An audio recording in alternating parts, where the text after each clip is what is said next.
For the first time in 6 years, the Rebels travel to Fort Collins, Colorado, and the Rams are fresh off a final bye week of the season. Welcome inside the broadcast booth. Wyatt, Touchet, and Johnnie Graves here on the call.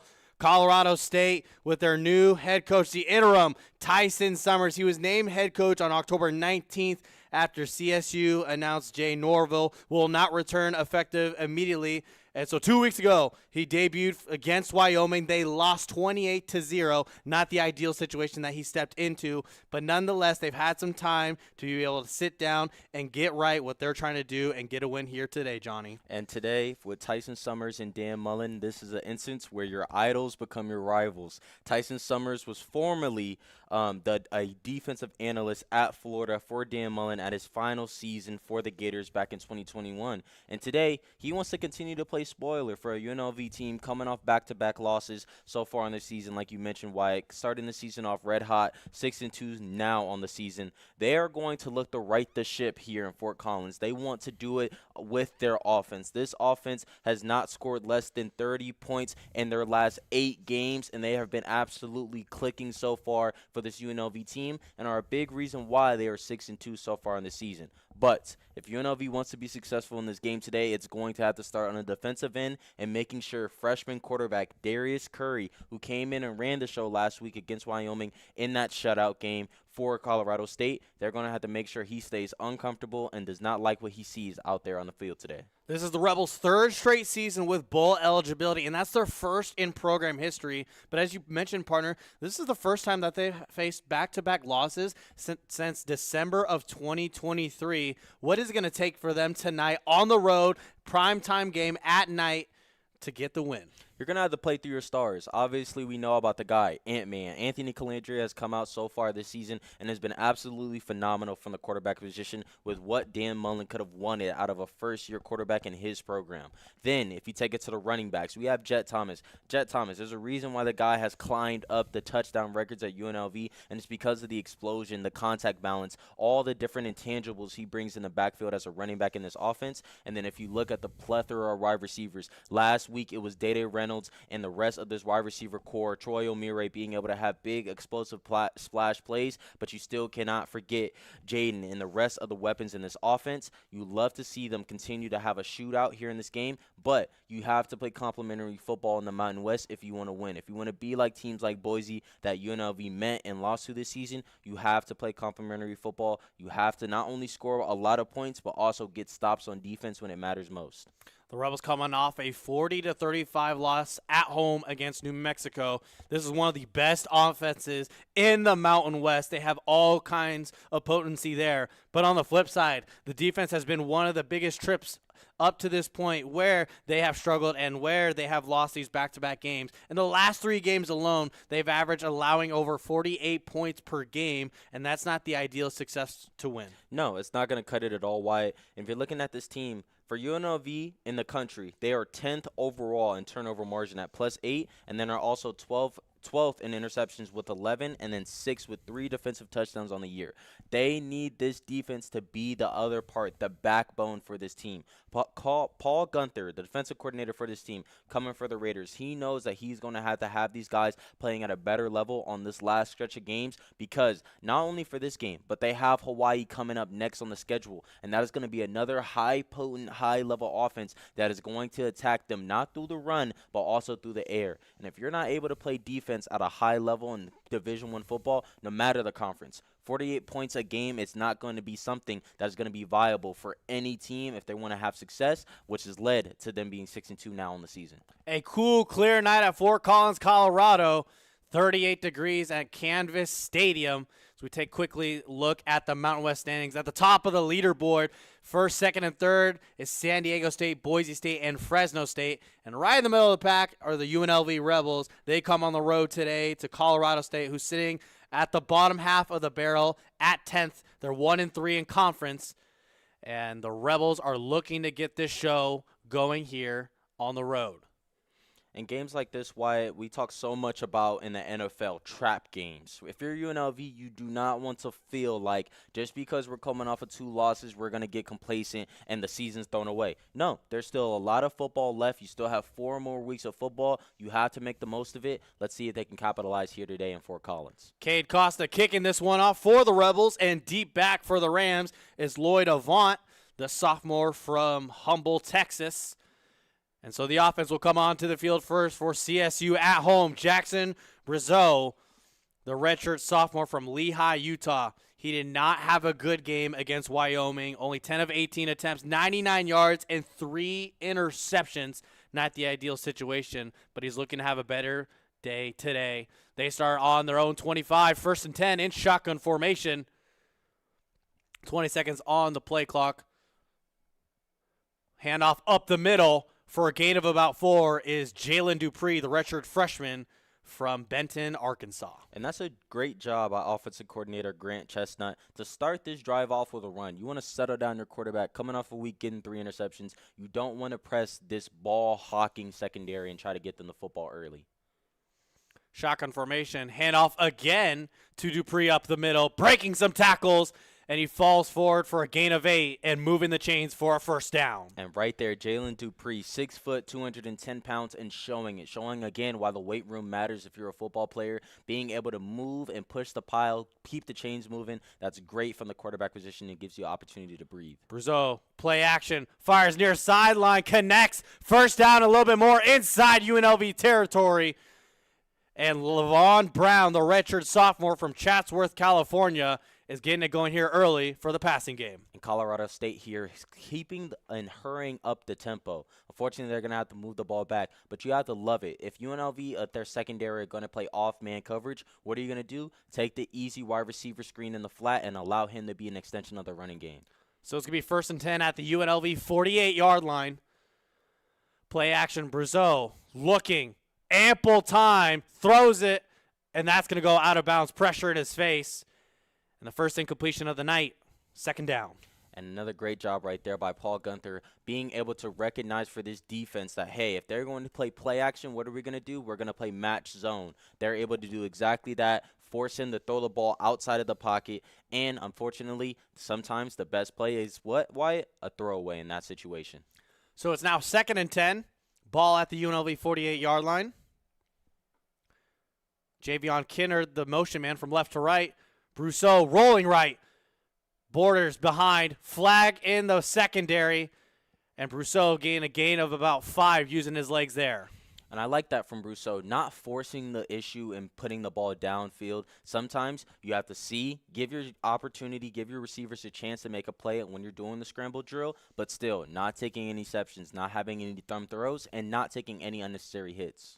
And it's going to be a face mask call. The call here from Patrick Foy, and that's going to be on LaTerrence Welsh. UNLV is the most penalized team in the Mountain West, and they get their first one here early. And again, penalties like this, you're letting teams off the hook. When you're playing good defense and you're getting 2nd and 10, 2nd and longs, 3rd and longs, you don't want to bail teams out with stupid penalties like that, or they're going to set your team backwards with penalties. So now 1st and 10 at the UNLV 29. Handoff to the right side and met near the line of scrimmage. He might have gotten a gain of 1. The carry there by Justin Marshall. And that's a linebacker looking out for his DB on that play. You have Blessing and Chief Borders both being able to get pressure in the backfield and force those running lanes to collapse, and immediately they're able to get a great sense of pressure off the edge. They're going to need that to stop the run game here in Colorado State. It's going to be 2nd and 10, no gain on the carry there. 10 on the play clock. Brazeau looking. Fires towards the flat, connects. Kennard, and brought down out of bounds by Welsh and company. And I love that from Brazeau. They were trying to have a play-action pass, get the ball downfield, but with a wrinkle of this offense, you're going to have that flat route be your check down. If you see and you go through all your progressions, 1, 2, 3, everybody's covered. What am I going to do? I'm going to take the easy yards and get it as close as I can to a 1st down. That's exactly what you want to see out of the quarterback right there on that play. And a crucial 3rd down here for this offense. They are 35% on the season on third down, 9th in the Mountain West. 3rd and 1, handoff up the middle. Fighting for it, and he's going to get it. Moving the chains here for the Rams. And Dupree, again, has enough wherewithal and strength to be able to know where the sticks are, use his leverage, and get over it for a first down. But if you're UNLV, you still have to be pretty hopeful and understand, okay, we understood the down and distance. We allowed them to get it. Let's reset the down, keep things going. I would like to see UNLV get pressure on the quarterback as well. They've allowed Brousseau to be really comfortable in the pocket. I want to see them change up the wrinkles with Paul Gunther and try to see and give him different looks. So now 1st and 10 at the UNLV 18 in the red zone for the first time tonight. The Rams on the move. In the backfield is Dupree. Brousseau with 3, gets the snap off, handoff Dupree up the middle, breaks the tackle, trucking forward, and picks up the first down. Tackled there by Amaris Brown. And I love that play call, being able to recognize that UNLV subbed their players into a nickel formation, which means you're going to have more DBs on the field. So what do? They check out of a pass play, and they go right to inside zone. Dupree takes it to the second level and is able to get that first down. And if it wasn't for Amaris Brown, we might be saying touchdown for the Rams. 10-yard carry there. 1st and goal at the Rebel 8-yard line. Brousseau, handoff up the middle. Dupree off the left side, breaking a tackle, and Marcellus McDuffie able to bring him down, but only after a gain of about 4 inside the 5, and there's a penalty flag on the play. And right there, you would have liked to see Jake Pope be able to make the secure tackle. He was right there, able to meet the lineman who was trying to block him, but Dupree strong enough to shake him off. And they wave the flag. Quick toss to the left outside. Dupree able to get around the line of scrimmage, knocked out by Powdrell. And with just about 10 minutes to go, still scoreless here, it's going to be 3rd down and goal. And right here, they tried to do a quick crack toss to try to see if they could catch UNLV on their heels. But UNLV did a great job of containing the outside edge. On those crack toss plays, you're going to have guards and left tackles trying to move and get outside for positioning. Now, you're going to set up for a crucial 3rd and goal here. 3rd and goal, 10 seconds on the play clock, 9:45 remaining in the first quarter. Scoreless here. Rams on offense first. Handoff up the middle, and the backfield is blessing Alualu Tuiole Modu, and he's stuffed for a loss of 2. And blessing, doing an absolute blessing for Dan Mullen and his defense, getting in the backfield and doing exactly what you want from the linebacker position. Not only does he able to recognize and diagnose what they're trying to do, pulling those guards to the opposite side and give Dupree the ball, but now they're setting up a 4th and goal. Colorado State being aggressive here. 10 for 21 this season on 4th down. They're at the Rebel 3. See what they do here. Roll out right. Brousseau wide open. Connects. Touchdown Rams.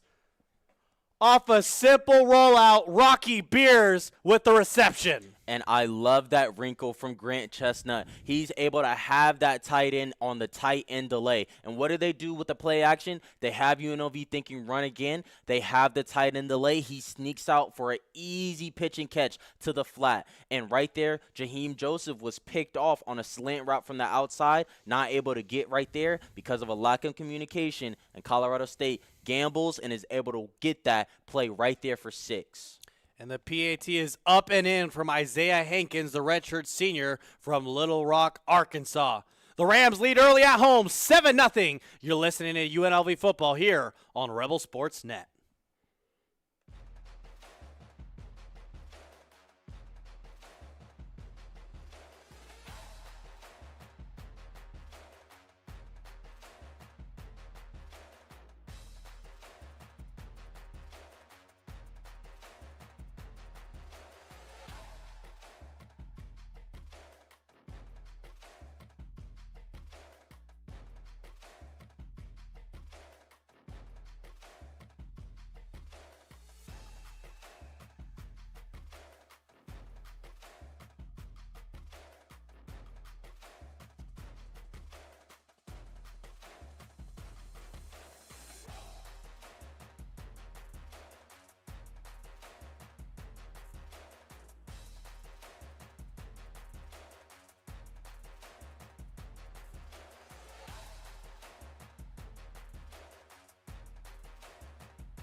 Welcome back here on Rebel Sports Net. Wyatt, Touchet, and Johnnie Graves here on the call. 13 plays, 75 yards in just 5 minutes and 53 seconds to open up the first drive in the first quarter.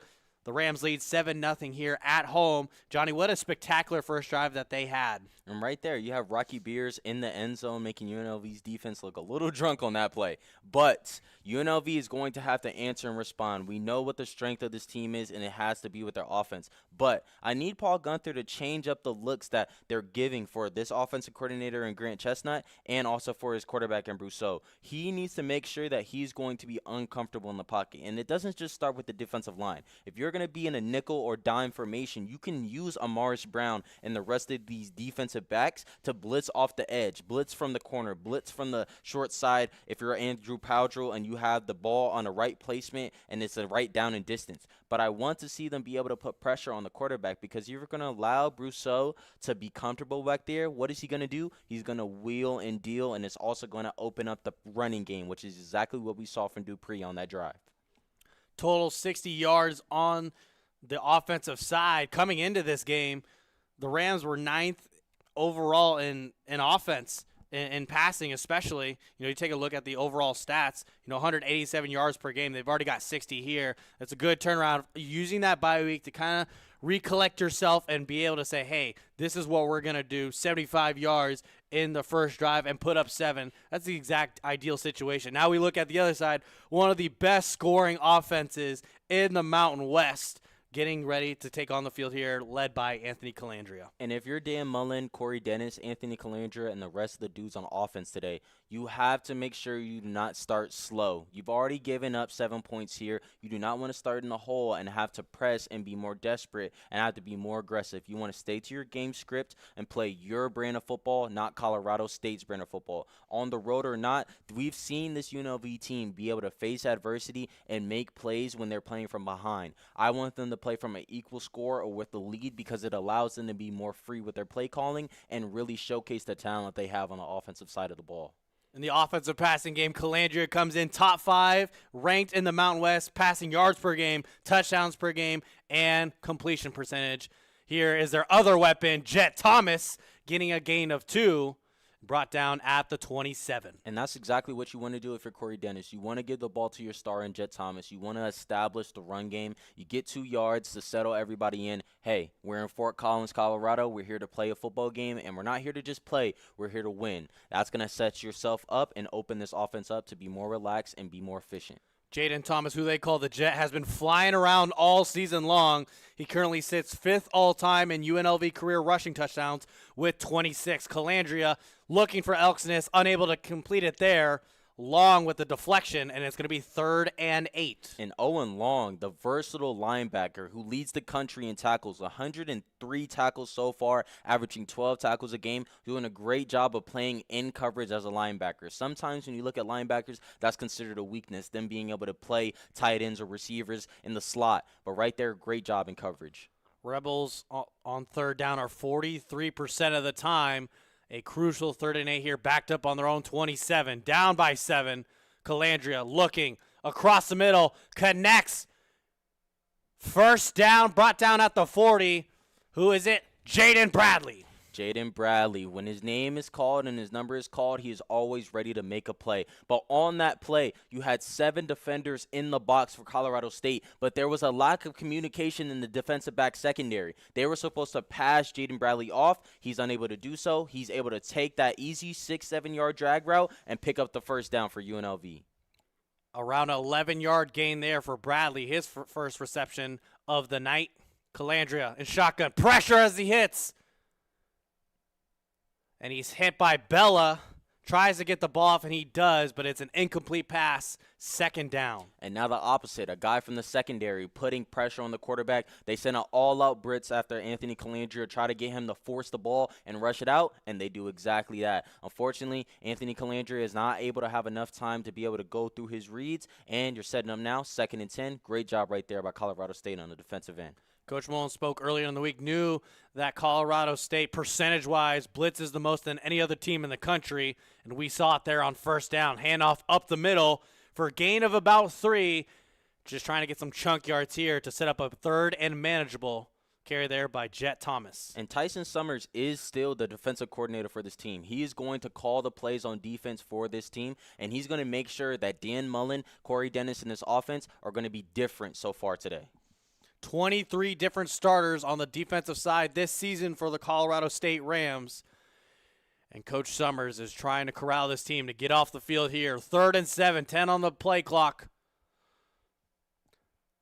On the 41-yard line, Calandria, 5 to go. 7 minutes and 10 seconds left in this first quarter. Looking, pressure in his face, throws far sideline. Incomplete pass intended for Reynolds. And right there, Day-Day Reynolds was trying to run that spray fade to the outside. And because of the pressure by Summers trying to draw up and make sure that Anthony Calandria is not comfortable in the pocket, he is able to he has to throw the ball away, not take the sack, try to give his guy a chance. Unfortunately, he airmails it out of bounds, and Colorado State is able to get off the field and get the ball back in at home. You have to know that that crowd is reeling right now. They're happy to get off the field against a UNLV offense that is so elite. Great coverage there by Jahari Rogers, the graduate student from Arlington, Texas. And punting it for the Rebels as Cam Brown. He backs that one up inside the 30. So we're going to step aside. Bruzo and the offense coming up on the other side here on Rebel Sports Net.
The last meeting between UNLV and Colorado State, the Rebels won at home 25-23. The Rams lead the all-time series 17-7 and 1, but CSU has won 7 straight at home versus the Scarlet and Gray, and they're already up early 7-0 here. Exactly like you said, Wyatt. They're already off to a great start. And when you're able to not only score 7, but then get the stop on defense, that's a perfect example of what we mentioned pregame when we were talking about UNLV and playing complementary football. If you're able to make sure that the other team, it's as simple as that, gets off the field, you get the ball back and retain possession and potentially have the opportunity to score more points, you are automatically going to put yourself in a position to succeed. And for Tyson Summers and his team, he wanted them to reset.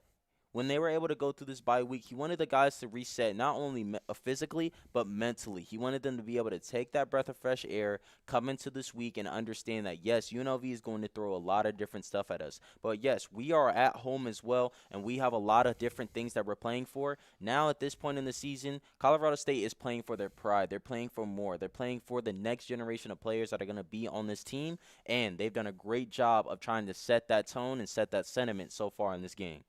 If you're now just joining us, less than 7 minutes to go here in the first quarter. The Rams lead 7-0.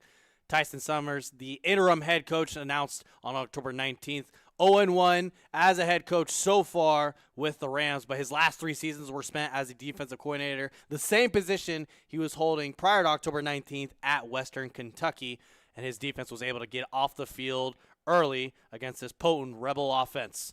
So they start 1st and 10 at their own 11. Brusso, hand off to Dupree, off the right side, and brought down at the 13 for a gain of about 2, but there's a flag on the play. There's going to be a flag on the play, but for UNLV, if they're going to play off-man coverage, Colorado State has to take advantage of that. If they see that, it needs to be quick reads to the outside and allow these wide receivers to make plays with the ball in their hands and let it be an extension of the run for them as well. And it's going to be a penalty flag on the Rams, a personal foul, and that's going to bring them back. And UNLV's defense, they're going to have to be aggressive with this. It looks like it might be unnecessary roughness on this play, and actually, no, it's going to be a chop block on Jalen Lee trying to get off of that block. We mentioned UNLV is the most penalized team in the Mountain West. The Rams aren't far behind. They're third most penalized in the Mountain West with 64 yards per game. Not a recipe for success, and they're backed up 5 yards. 1st and 15 at their own 6. 10 on the play clock. Brusso, handoff to Dupree on the right side. Gets through the hole and is brought down near the 11-yard line for a gain of about 5. And when we look at running backs, if you look at the guys that are in the NFL and how scouts evaluate running backs, you have to be able to find holes that sometimes are not there. Right there, Dupree was doing a great job of taking the outside zone, getting as many yards as he can, getting down and taking care of the football. That's all you can ask for, especially in this part of the field. Dupree taken down by Isaiah Patterson. Now 2nd and 10, handoff this time. Met behind the line of scrimmage is Avant Spellman there to bring him down. From the defensive end position, Spellman, understanding that my job is not only to rush the passer, but also to get after the running back in the running game. He did a great job of coming off the eggs with explosion. UNLV 3rd and 13. Got to get off the field here. At this part and this point in the game, you have to understand where the sticks are, get off the field, and get the ball back. 3rd and 13. This Rebel defense ranks nationally 8th in third down conversions. Only offenses allowed 28% of the time. Handoff up the middle. A huge chunk of a gain of about 11 or 12, but Avant is not able to pick up the first down marker.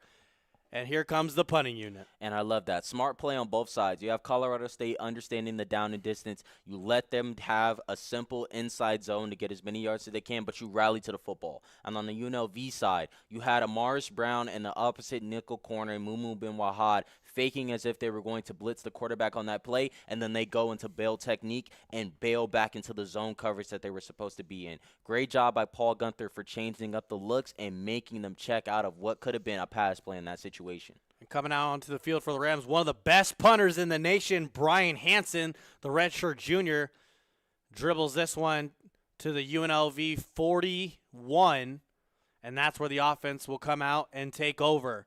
Still 7-0, 4:31 remaining here in the first quarter. You're listening to UNLV football on Rebel Sports Net.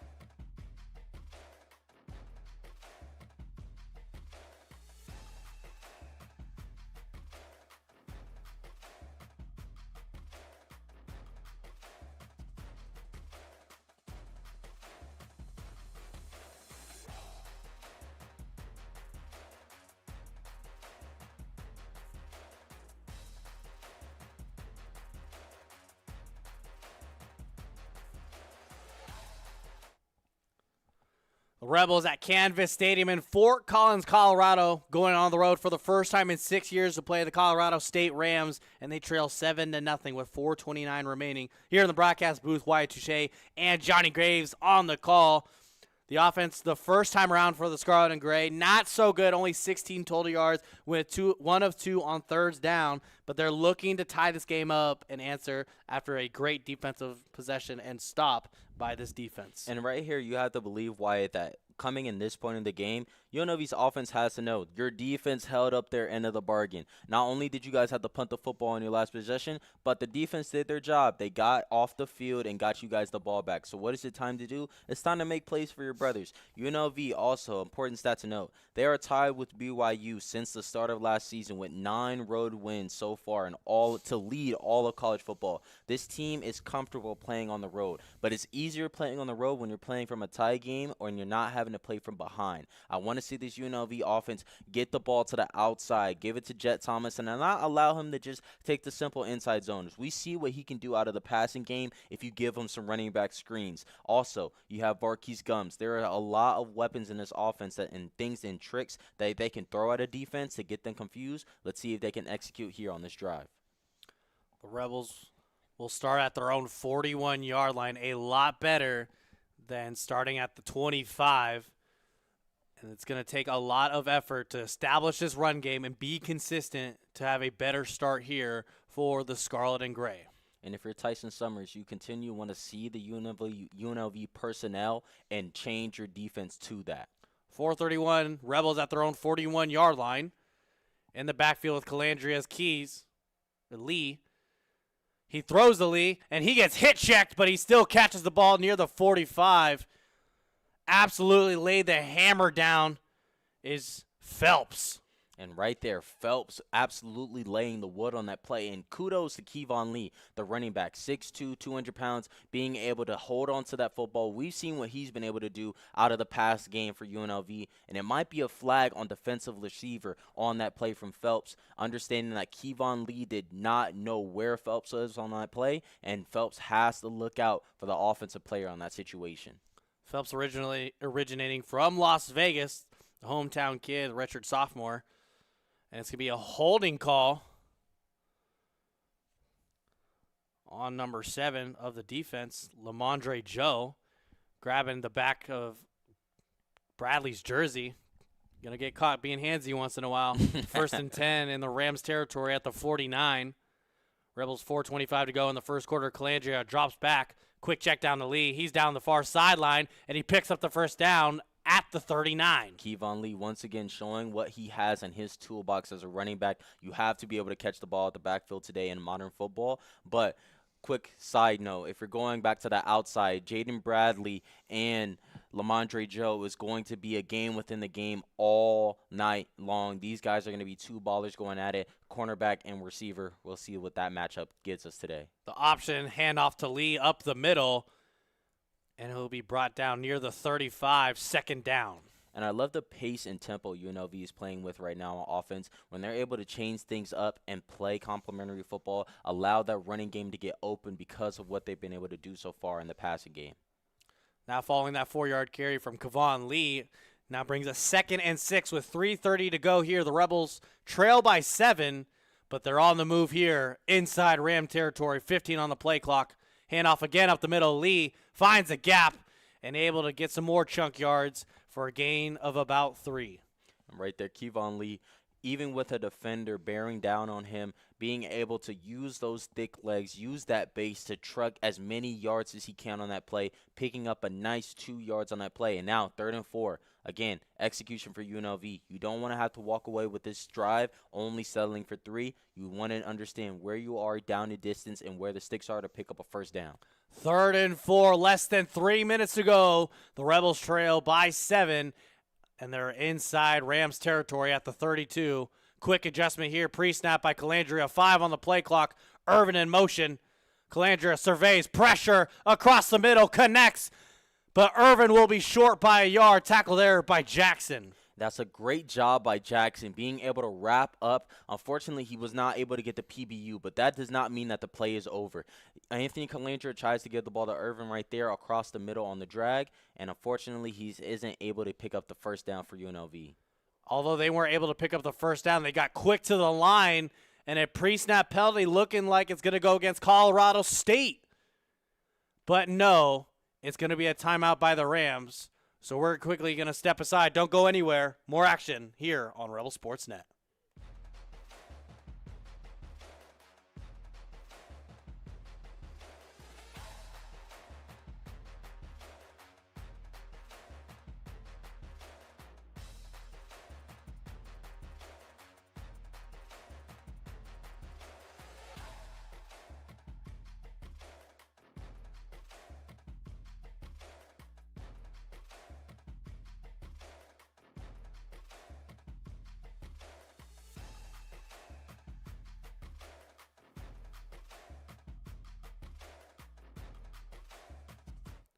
Thanks for sticking with us here on Rebel Sports Net. Wyatt, Touchet, and Johnnie Graves here on the call. Big 4th and 1 inside Ram territory.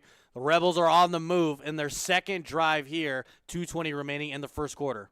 UNLV going big here, putting Nick Elsonis on the outside at that tight end position. And you got to think QB keeper is also an aspect for this team right now in this play. Lee in the backfield. They're going to give it to him up the middle. and he's able to pick up the first down, and this offense remains alive. And Kevon Lee moving like a refrigerator with legs, being able to move the pile and get the first down, know where the line to gain is. And this all starts from that interior offensive line for UNLV. When they are doing what they're supposed to do and meeting with the blocks and getting to the second level, this team is very dangerous when it comes to moving the sticks in short yardage situations. Lee, the senior transfer from Mississippi State, making his impact known on this drive. Now Glover in the backfield. It's 1st and 10 at the Rams 26. Calandria, play action, pressure in his face immediately, connects to Elksness near sideline for a gain of about 2 or 3 inside the 25. UNLV trying to get back to that play action game and get those safeties, get those DBs to bite down, and then the next thing you know, you're able to get them over the top. Fortunately, Colorado State was able to get pressure on Anthony Calandria, but what does he do? He doesn't throw a bad ball. He doesn't throw a turnover. He gets it to his check down to Exodus and picks up 2 yards on a play that could have been a sack for UNLV. Elksness transferred from South Carolina this year, received a touchdown pass in the game against New Mexico. Glover off the left side, wide open gap, and is brought down by Long, but after a first down gain, brought down at the 15-yard line. Jalen Glover doing his best Jet Thomas impression, being able to burst through the hole, take that outside zone, be able to get to the outside and all along once again with a nice secure tackle for Colorado State. But you have to love what you're seeing. UNLV is not going away from that 3 running back committee with Glover, Kevon Lee, and Jet Thomas. They want all 3 running backs to be a part of this offense, and you have to think that Jalen Glover's contributions to special teams have made sure that he's going to stay a part of this rotation as well. Along with a handful of tackles here. Rebels in the red zone. Far sideline. Intercepted off the hands of Omire. And it's going the other direction. Touchback in the end zone. What a play there by Jace Bella. And Jace Bella, his 4th interception on the year. Anthony Calandria trying to throw that fade ball to Troy Omire, and unfortunately, he doesn't throw it to the outside, to the back shoulder. He throws it to the inside. When you're throwing a back shoulder fade, you have to throw it to the opposite shoulder of the defensive back. You want to throw it to the outside where only your guy can get it. Unfortunately, Anthony Calandria threw it to the inside, and the ball is all deflections, tips, and overflows. Right there, that was a tip, and Bella with his 4th interception on the season, able to get that and get the ball back for the Rams. The Rams' pressure is taking over at home. They lead 7-0 here on Rebel Sports Net.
Welcome back here on Rebel Sports Net. You're listening to UNLV football.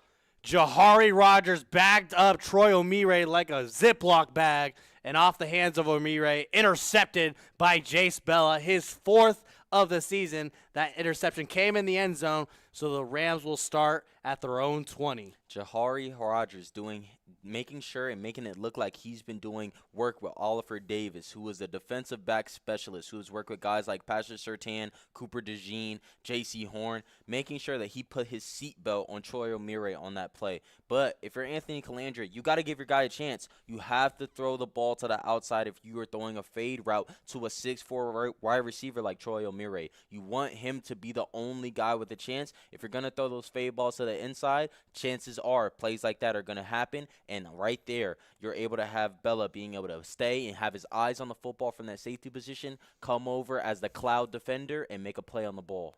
The Scarlet and Gray offense has been dominant inside the red zone, but that's just a costly turnover there at the Ram 15-yard line, that back shoulder fade, and it ends up going the other direction. The Rams have the commanding lead right now, 7-0. It may not be a lot to what the Scarlet and Gray are used to. And, of course, Anthony Calanger upset on the sideline. But this is huge for this Ram offense here. They're going to take over 29 seconds in the first quarter. Handoff right side and met near the line of scrimmage for a gain of about 1 is Justin Marshall. And I love that. I love the UNLV defense coming out and answering and not having their heads down and knowing that, yes, the offense didn't get the job done. They gave it away, but we still have to hold up our end of the bargain. We have to be there for them and be able to get this football back and keep this game low scoring and not let that deficit get away from us. So trips right, 2nd and 8. Quick play here, able to pick up the first down. Caught there by Lavon Brown after a gain of about 12. And that's going to take us to the end of the first. Rams lead early at home, 7-0. You're listening to UNLV football on Rebel Sports Net.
Welcome back here on Rebel Sports Net. Wyatt, Touchet, and Johnny Graves here calling UNLV football. They trail 7-0 heading into the second quarter. But, Johnny, before we talk some more football, let's take a couple seconds to take a look at some of the scores around campus. The Running Rebels are playing currently right now in the second half. They lead 47-36 over the Chattanooga Mocs, who won the NIT tournament last year. Last night, UNLV volleyball on the road in Phoenix, Arizona against Grand Canyon. They lost in 5 sets, 3-2. But ending on a good note, the Skating Rebs, an unusual schedule. I talked to some of the guys that work for the team on November 5th and 6th. They usually play on a Friday, Saturday. This week they played on a Wednesday, Thursday. They got the job done. No problems asked. The defending ACHA champions beat Arizona 4-1 both nights. Bear down. So the Skating Rebels are getting that one going too as well. And right there, Wyatt, obviously going back to your roots, Father University of Arizona, alma mater. A little bittersweet there for you, but yeah. Again, we got to be happy when the Rebs win. But shout out to the basketball team going up. They're up 11 right now in that second half, and they want to be able to make amends for the way that they played in that first game, come out against against Chattanooga, hopefully come off with a win. But we're right back to football here, looking at Fort Collins right now. 1st and 10 for the Rams at their own 34-yard line. Brusso handoff to Dupree, and he falls behind the line of scrimmage, and Borders was going to get him regardless, but a loss on first down there. And right there, Borders is able to make Dupree fall down because of him being able to set the edge and making Dupree have to jump cut to get to the outside. I love that. Sometimes you don't have to tackle the guy. You just have to have enough aura to get him down on the ground. Now 2nd and 12 at their own 32. Brusso looking right at the intended rollout, pressure behind, hit as he throws, and that one's going to be thrown out of bounds. And right there, Colorado State trying to roll out and move the pocket like we see Corey Dennis do a lot of with Anthony Calandria. When you're able to have plays like that, you're able to run quick floods to the outside. That's when you have your short route to the flat, you have your intermediate route, and then you also have your deep route going up the sideline as a fade. UNLV able to set up now 3rd and 12. Once again, defense doing a great job. Let's get off the field and get this offensive football back. This is a pressure from LaTerrence Welsh off the edge. 1 for 3 on thirds down tonight for this Rams offense. 3rd and 12. Pressure. He throws high, tipped up in the air, and Pope almost intercepted it. Just a little too far ahead. His momentum took him, and the Rams are thankful he wasn't able to get his hands on the ball. And still, it's still going to be a turnover on downs for this UNLV defense. But I love the look from Paul Gunther. He sends both of his linebackers, Justin Flo and the leader, Marcel McDuffie, to get after the quarterback. And what do they make him do? They make him uncomfortable. They put pressure on him. That makes him overthrow the football. The ball gets tipped like LeVron Brown, and he's unable to come up with it. UNLV's defense coming here to play, showing that they are definitely locked into what they need to do here. Irvin back to receive this punt from Hansen. He's able to return it to the 30-yard line. Hansen is on the watch list for the Ray Guy Award, which is the nation's best punter. Right now, he's 3rd most in the Mountain West for total punts. Today, he's already had 2. He had 39 coming into this game, and he's had the best average in the Mountain West with about 47, 48 yards per punt. I mean, kid's got a leg. Exactly. You got to give credit where credit is due. Colorado State has been very dismal so far on offensively, but when you're looking at what this guy has been able to do in terms of flipping the football field in the terms and in the favor of his defense, he's done a great job. Been a great bright spot for a Colorado State team that has gone through a lot of turmoil so far this season. This Rebel offense will start at their own 30-yard line. Earl in motion, quickly thrown to Lyons. He catches the ball, a little bobble, but able to get past the line of scrimmage for a gain of 1. Tackled there by Tafia. And it was a beautiful play call, beautiful design by Corey Dennis to give Tayshawn Lyons the ball on the outside on the wide receiver quick screen. But we saw it last week with Jaden Bradley, who dropped the ball similar in this fashion. When you're a wide receiver, you have to maintain and get possession of the football before you think about running after the catch. Right there, he has the ball with the ball because he's moving too quick. Got to make the catch first right there, Tayshawn. Earl again in motion to the left side. Calandria, play action, near side, connects, and it is Earl near the 45-yard line, and that's enough for a 1st down. And JoJo Earl, the guy started at Alabama for the reason. He is a jitterbug out of that slot wide receiver position, but I love UNLV moving the pocket, letting Anthony Calandria use his athleticism and make sure that his base is set. He's able to sling it to the outside. JoJo Earl hit him right there and get out of bounds for the 1st down. Ball spotted at the 43-yard line. Whistles blow dead before the Rebels could even snap the ball. And I'm going to assume that they're going to look over this play again with Earl, making sure he got his feet in bounds. It looked like he got his feet in bounds. I definitely saw 2 feet get down. Now, that's good on Sundays and most definitely, for sure, good on Saturdays. But looked like the refs seen something that they didn't like on that play, so let's see what happens. Right there, it might be a little bit of an opportunity for the refs to catch their breath, get some Gatorade, see what they like. Oh, but it's a little close. That right foot is in for sure, but both the left and right go down at the same time. That left foot is near the white of the out-of-bounds marker. It's going to be a very close call. And we have to remember on plays like this, Wyatt, it has to be evidence that is deemed reversible on the play. There has to be enough on the play for the referees to see that they can overturn a play like that and allow it to be a 1st down or not. Patrick Foy, the referee here, in charge. And he says the call's upheld. 1st down UNLV. And exactly as I was saying, they didn't see enough on that play to be able to overturn that in the favor of Colorado State. UNLV able to move the ball downfield and get a little bit more closure and a little bit more locked in on what they are going to do on this next play call. But I love what I'm seeing so far on this drive. UNLV's offense, they have been slumbered. They come out and they start sluggish. Right now, this is when they're starting to wake up. I want to see them execute on this drive. Here we go. Earl in motion again for the 3rd time this drive from left to right now. 1st and 10 at the own 43. Handoff Jet near the sideline. He's got a lane. 20, 10, 5. He's in. Touchdown Jet Thomas. 57-yard house call. and Jet Thomas explodes like a bat out of hell on that play, being able to get the ball outside on a simple run play. He takes that inside zone, and if you allow a pulling guard to get to the outside for Jet Thomas and think that a linebacker is going to catch him in a foot race, you are a man that is going to be mistaken. Jet Thomas showing why when UNLV goes to this running back by committee and they allow Jalen Glover and Kevon Lee to be a part of this offense, when Jet Thomas's number is called, he's going to come in fresh and ready to go. 3 rushes, 62 yards, 1 touchdown now for Jet Thomas, and UNLV is tying the game up here in Fort Collins. The Jet has taken off for his 8th touchdown of the season, tying this ball game at 7 apiece.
Three plays, 70 yards, and only a minute 20 seconds.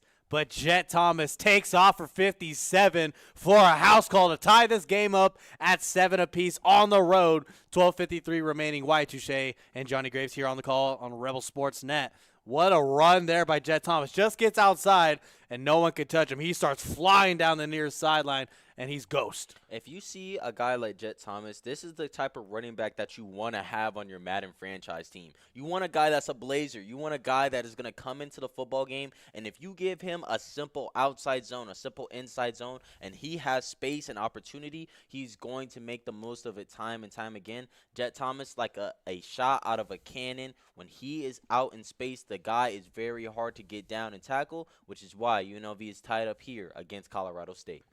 I mean, this UNLV offense, this rushing offense, is number 2 in the Mountain West for a reason, which with over 190 yards per game. Jet Thomas is a huge portion of that. He's top 5 in the Mountain West for rushing yards, rushing TDs, and top 10 in Mountain West for scoring. Usually, consider the kickers and all the special teamers to be able to get on the board. He's doing it all in every single facet, and he's using his legs here. And right there, like you said, Wyatt, when you're looking at a team like UNLV, for them to be number 2 in the Mountain West, and we got to think, we've seen Anthony Calandria be a Manning Award winner for a week for player and quarterback of the week multiple times so far this season. And there's a reason why this offense has been able to be so effective when it comes to running the football is because of the passing game and how it's opening up.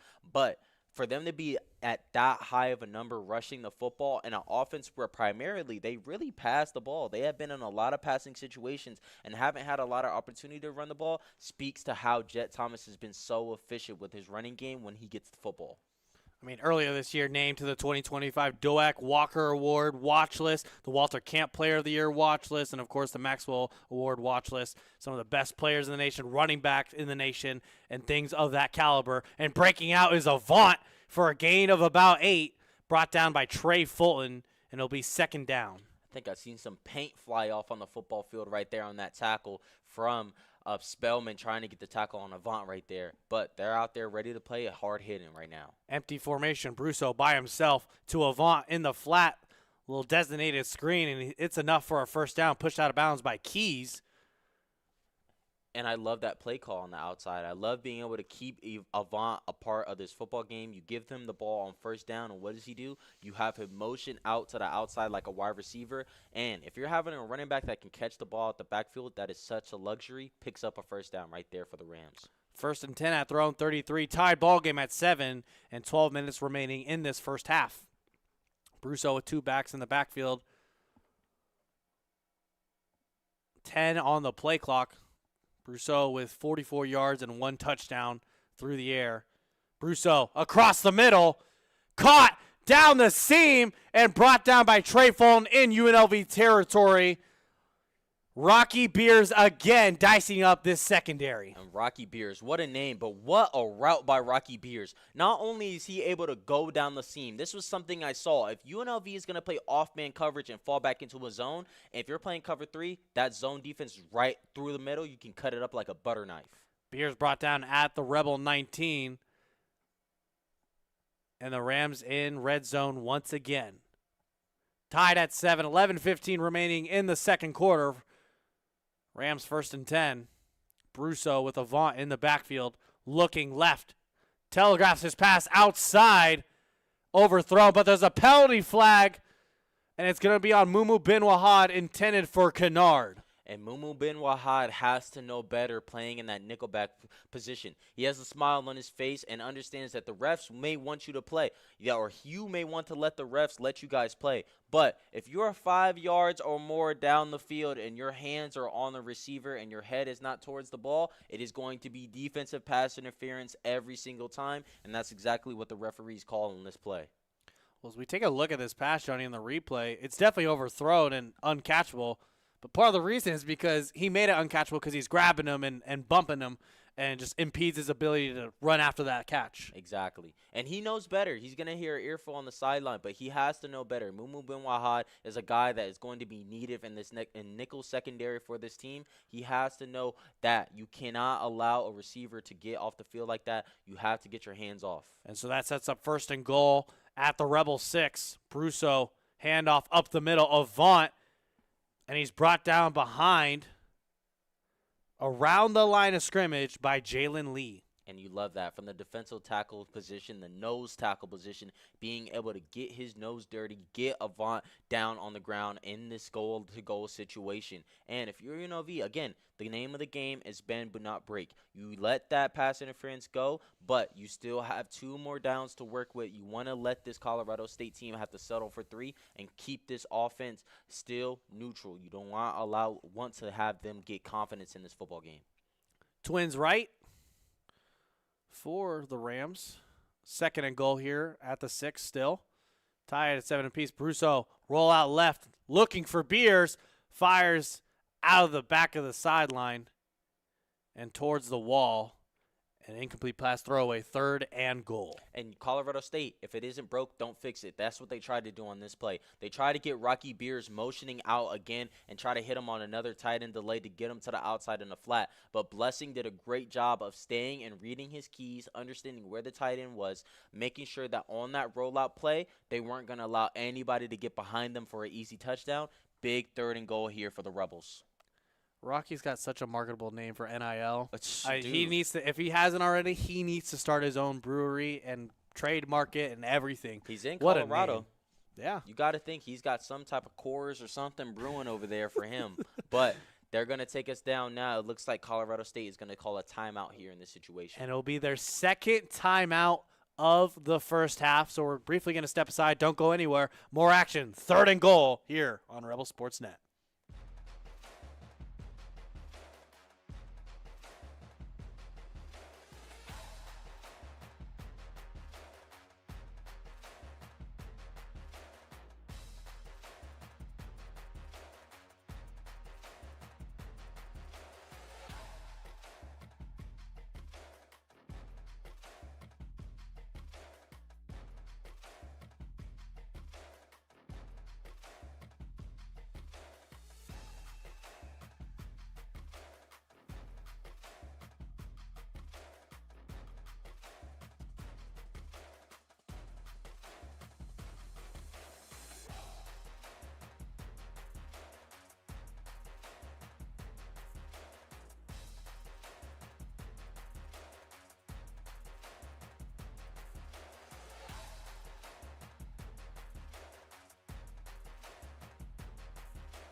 crucial 3rd and 6, a 3rd and goal at the UNLV 6. The Rams are knocking at the door once again. Tied ball game at 7 apiece. 10-14 remaining in the first half, Johnny. 6 plays, 73 yards, and 2 minutes and 46 seconds of time of possession on this drive for the Rams. And this is a big spot right here for the UNLV defense. It's going to say a lot for their confidence that they're able to get off the field here on 3rd down and force this Colorado State team to only settle for 3 here in the situation and give the ball back to a UNLV offense that is on fire and clicking on that last drive. I want to see them be able to bend but not break in this situation. Turnovers are even better for this UNLV team. We've seen what they've been able to do when the ball is in the air and they is up for grabs for them. Twins right, 3rd and goal. Avant in the backfield in shotgun formation with Brousseau. 10 on the play clock. Looking. Roll out right. Adelea with pressure from behind and will bring him down. But Brousseau will get a gain of 1 at the 5. And right there, blessing from that linebacker position, doing a great job of QB spying. When you're a linebacker like that and it's a go-to-go situation, you have to not only know where your zone is, but know where the quarterback is at all times. He's able to do that. They rally to the football and get the much-needed stop. UNLV's defense has to be riding high after a play like that to be able to settle this team for 3. Alualu Tuiole Modu and Adelea get the stop there. And comes out Isaiah Hankins for a 23-yarder, his 7th attempt of the season, and able to pitch kick it through. So the Rams lead 10-7 with 9:33 to go here on Rebel Sportsnet.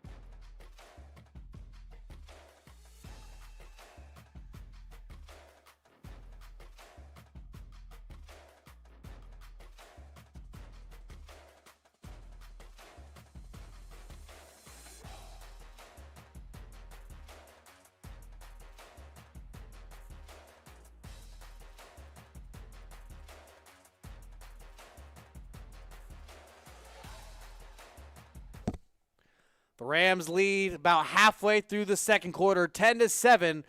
UNLV on the road for the first time in 6 years at Fort Collins at Canvas Stadium. They're getting ready to come back onto the field, led by Anthony Calandria, who's 7 of 11, 40 yards through the air. 1 interception that was in the red zone, but fortunately, Jet Thomas able to take flight for 57-yard run and an ensuing possession. And if for this UNLV offense, I want to go right back to Jet. If the guy's hot, you want to feed the hot hand like we're playing basketball. You want to continue to keep the ball out of harm's way. We know Jet Thomas is not a guy that's prone to fumbling the football. I want to see him continue to get the ball on this drive, be able to use that running game to open up the passing game and allow for there to be more complimentary football to be played for UNLV. And Jet with that long carry, he's 7th in the nation for yards per carry at 6.76. And they go back to the well here in the flat.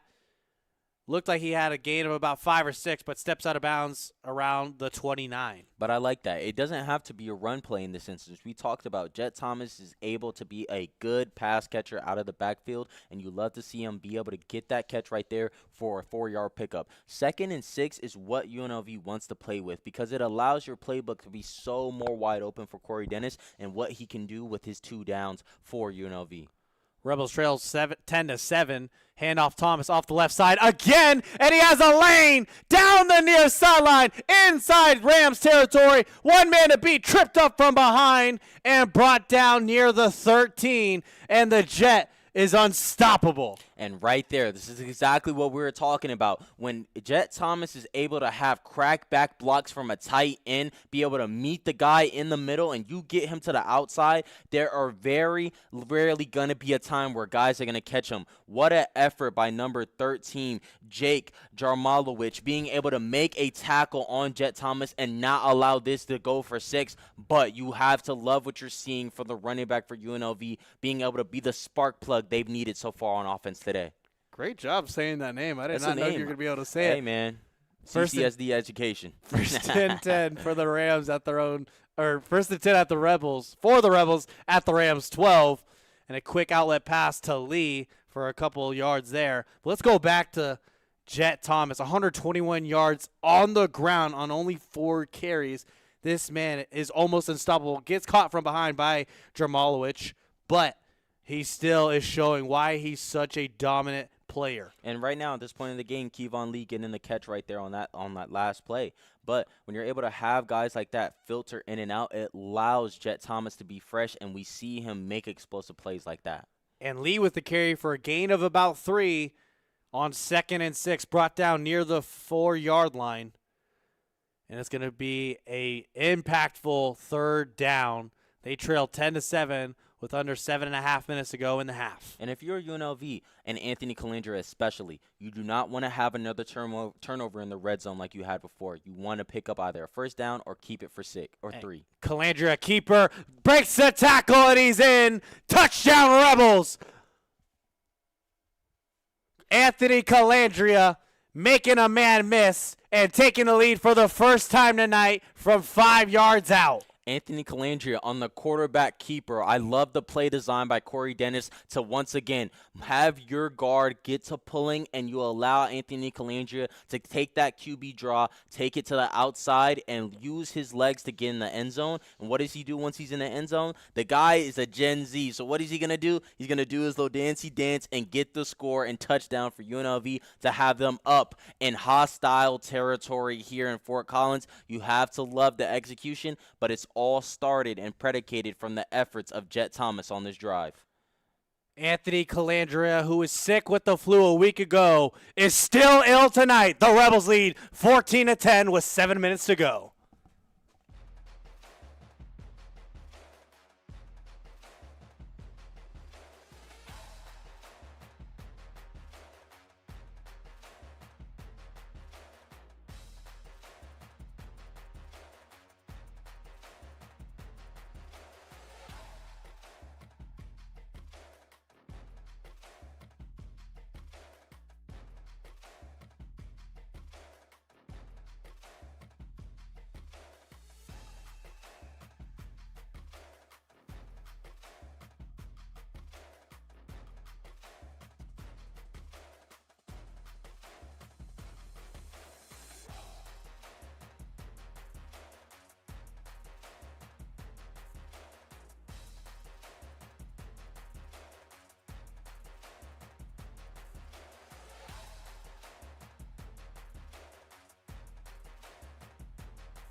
Five plays, 75 yards in under 2.5 minutes. The Rebels strike gold, and they get the lead here for the first time tonight, 14-10. 7:07 remaining here in the first half, and it was started by Jet Thomas once again and punched in by Anthony Calandria, who, coming into tonight, is tied 6th for rushing touchdowns as a quarterback in the Mountain West.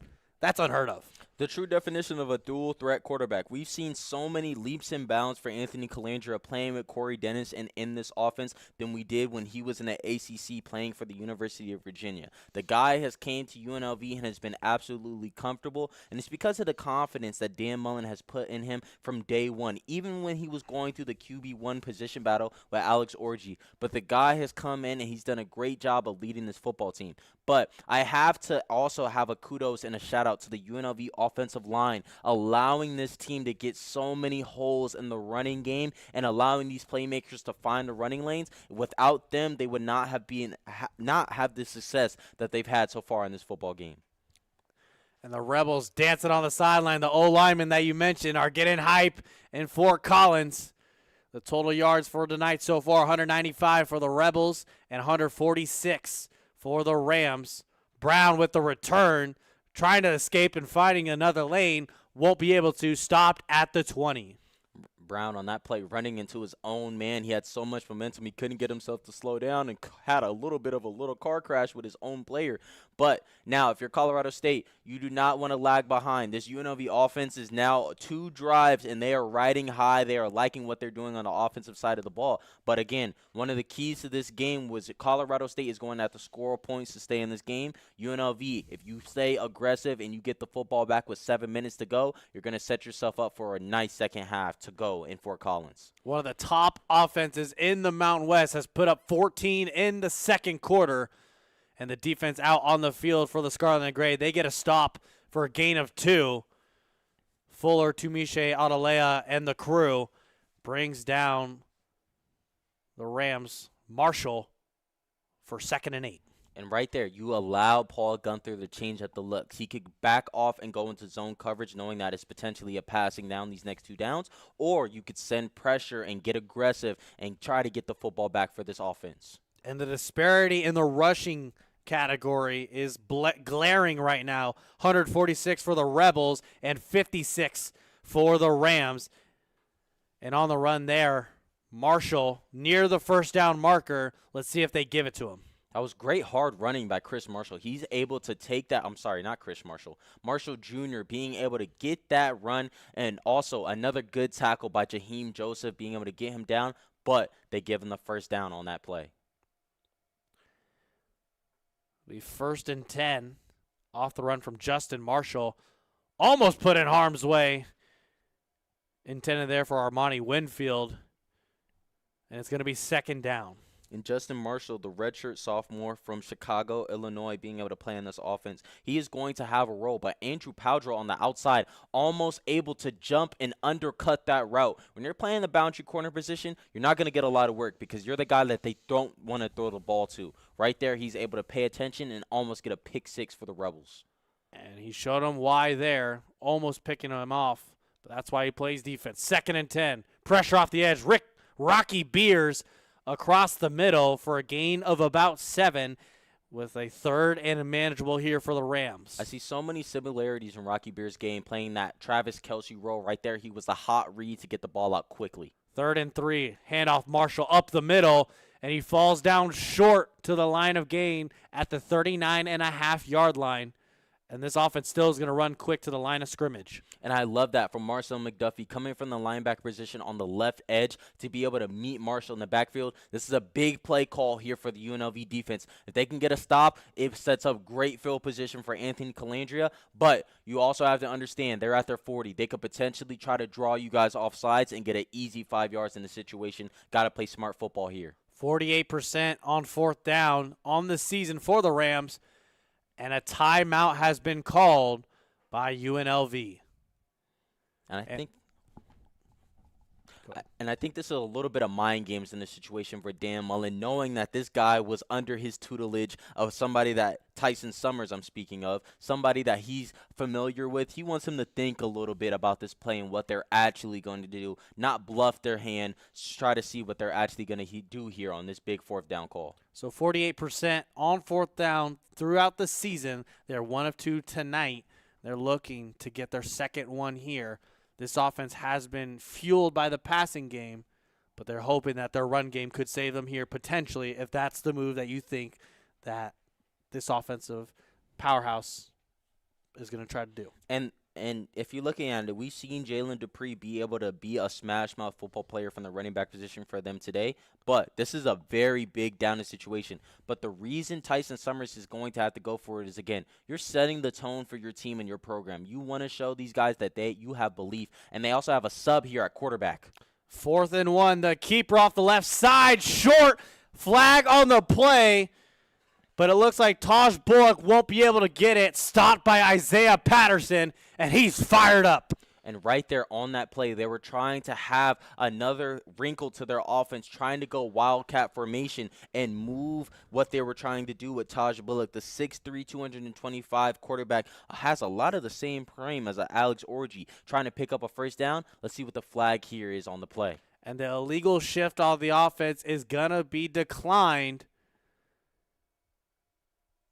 As 26 for the offense Ryan McConnell, the tight end, was motioning to the left. The receiver down low was also still getting set. So they're going to call that 10 out of 10 times, but it doesn't matter. That defense came out and made a stop. And that is all from the linebackers. They did exactly what they needed to do to not be confused on the tight end motion, on the wide receiver motion coming across their screen. UNLV will start at the Colorado State 39, 1st and 10, 4:58 remaining in the half. The Rebels lead 14-10 here.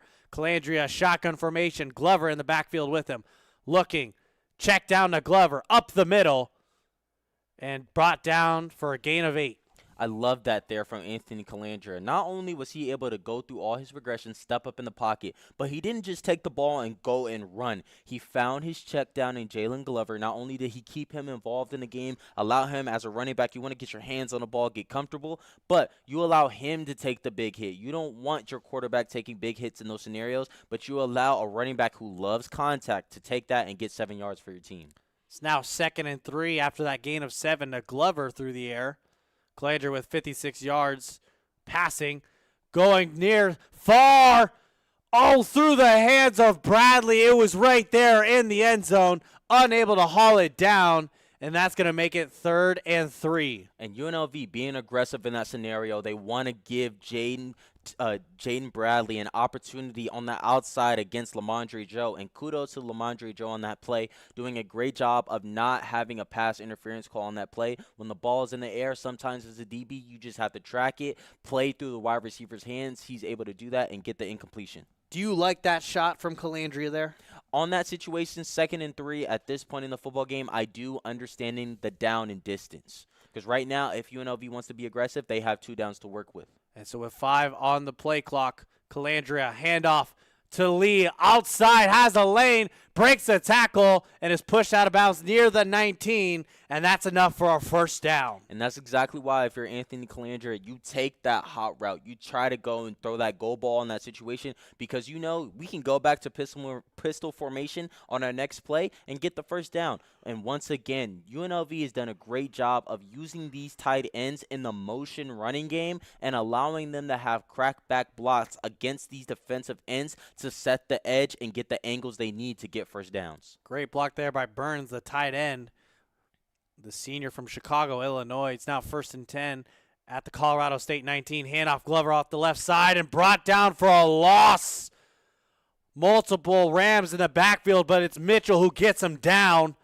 Nowhere to go there. And Jasim Mitchell, 6'2", 225, from the hometown, Colorado Springs, Colorado. The kid is right out the street. And what does he do from that linebacker position? He's able to trail the play perfectly and make sure Jalen Glover was not able to take off. Maybe if it was Jet Thomas, it would have been a different situation. But right there, it sets up 2nd and 15 for a Colorado State defense that is reeling. Backs against the wall. They need a stop in this situation. Shotgun trips right. Calandria is going to keep it, waiting for the blocks patiently, and will only pick up a gain of 3 and brought down at the 22-yard line by Mitchell once again. And there needs to be clear communication between Anthony Calandria and Corey Dennis on what they want to do on this play. Yes, you could be uber aggressive and try to go for 6 here and try to get the 1st down. Or you could take what the defense gives you, get the quick route, hot read, allow your playmakers to make plays on the outside, and live for 3 points, give yourself a touchdown lead in this game, and potentially get the ball back in the second half. 2.5 minutes to go in the second quarter. 3rd and 13. 8 on the play clock. Calandria, shotgun formation. Irvin in motion from left to right. They lead 14-10. Calandria has to evade pressure, throws, connects. Bradley picking up, taking flight.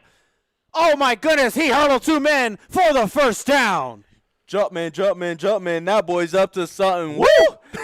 Jaden Bradley able to get up in the air and absolutely know where the line to gain was. And what does he do? He's able to take care of the football. He doesn't put it in harm's way when he's trying to achieve that hurdle, but he's able to know where the sticks are, get the 1st down for the Rebels, and the electric connection between Calandria and Bradley works once again for the Rebels. An incredible display of athleticism takes us to the 2-minute timeout. Don't go anywhere. More UNLV football on Rebel Sports Net.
Fresh off the 2-minute timeout, Jaden Bradley taking that double jump, like you said, taking that Mario Mushroom, boop, boop, Yep. and going, getting that first down. It's 1st and goal at the 6. And this offense is ready to put up more points. And right there on that last play, you have to love Anthony Calandria's scramble ability to get away from the rush, but he didn't force the ball downfield. He found the wide open man in Jaden Bradley as a check down and allowed him to be the playmaker and show off his athleticism, clearing the blocks, looking like a long jumper, looking like he was almost trying to get over the bleachers right there on that play. You have to love it from Jaden Bradley. 1st and goal at the 6. Irvin in motion. Handoff Glover off the right side. Breaks the tackle. Trucks a man.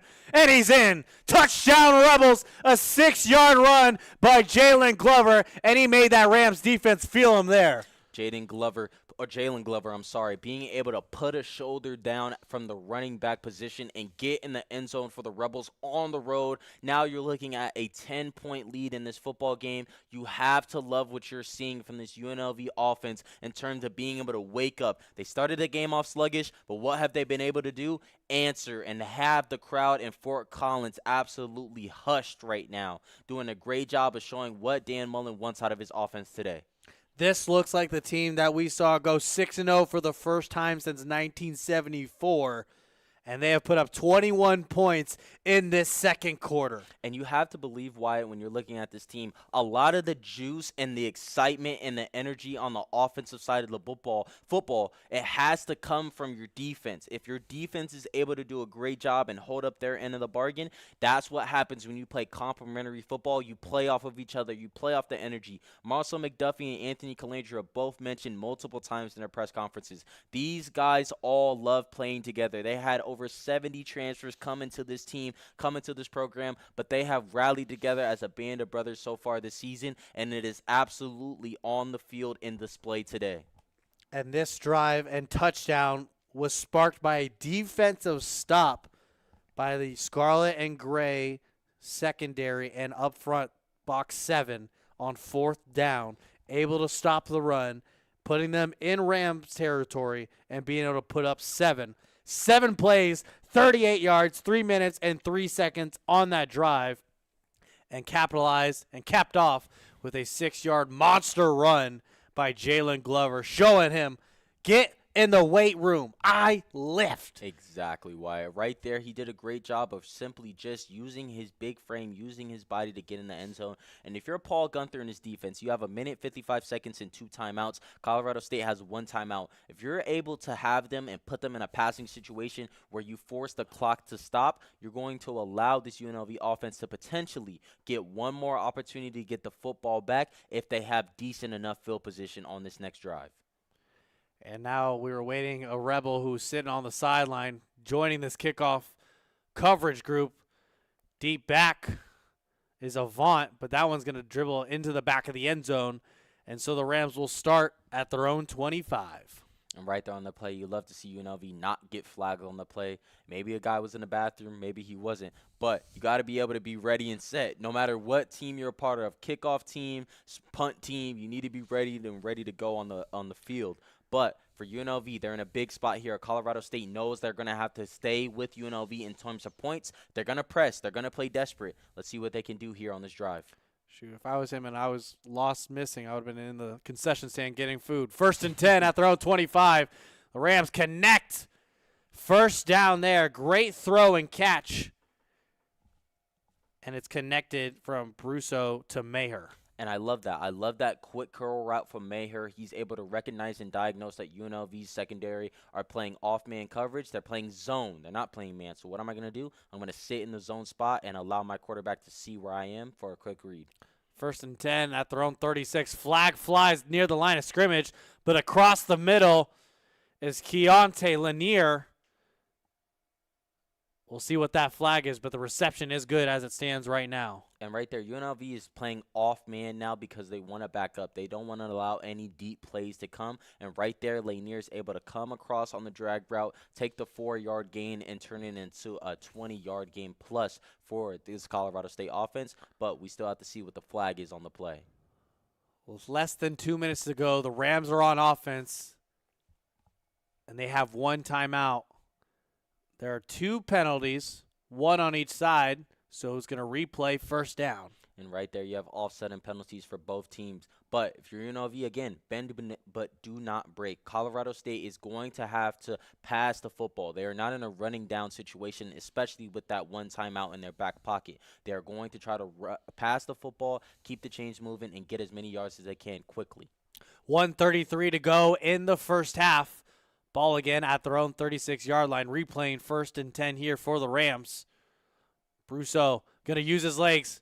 Off the right side, picks up the first down and hit head first. But no penalty flags. Clock continues to tick. Clock continues to run here. And clock will stop because of that first down. And it continues to run now.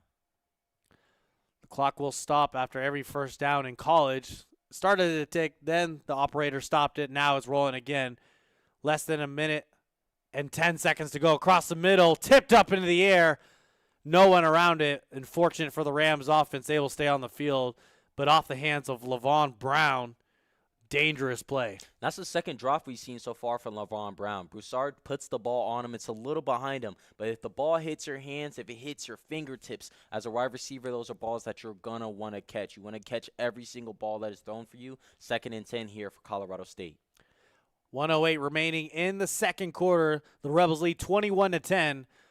Rams at their own 46 and trying to put up some points before the half. Up the middle, down the right side is a good carry there by Dupree in UNLV territory for the first down. And that was a great change of place play call. If UNLV is going to play off man coverage, if they're going to play off with the defensive backs and with their linebackers and sit inside of a zone, what are you going to do? Take a run right up the gut and keep this defense honest. Spread offense, shotgun formation at the Rebel 43. Pressure, Brousseau able to connect to Antwi, and he's inside the 30, pushed out of bounds by Welsh.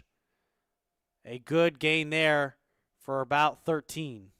And right there, they have done a great job. Kojo Antwi being able to, again, with these drag routes, they're able to simply get across the field, get friendly to the quarterback, and get upfield. Right there, Antwi with enough wherewithal and understanding football IQ to get out of bounds and keep the clock stopped. So out of bounds at the 28, picking up a gain of 15 across the middle to Lanier.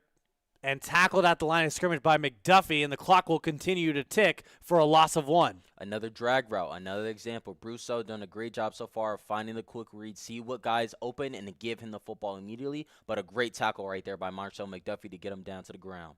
22 seconds in ticking, 2nd and 11, and the play is blown dead because a timeout has been called by UNLV.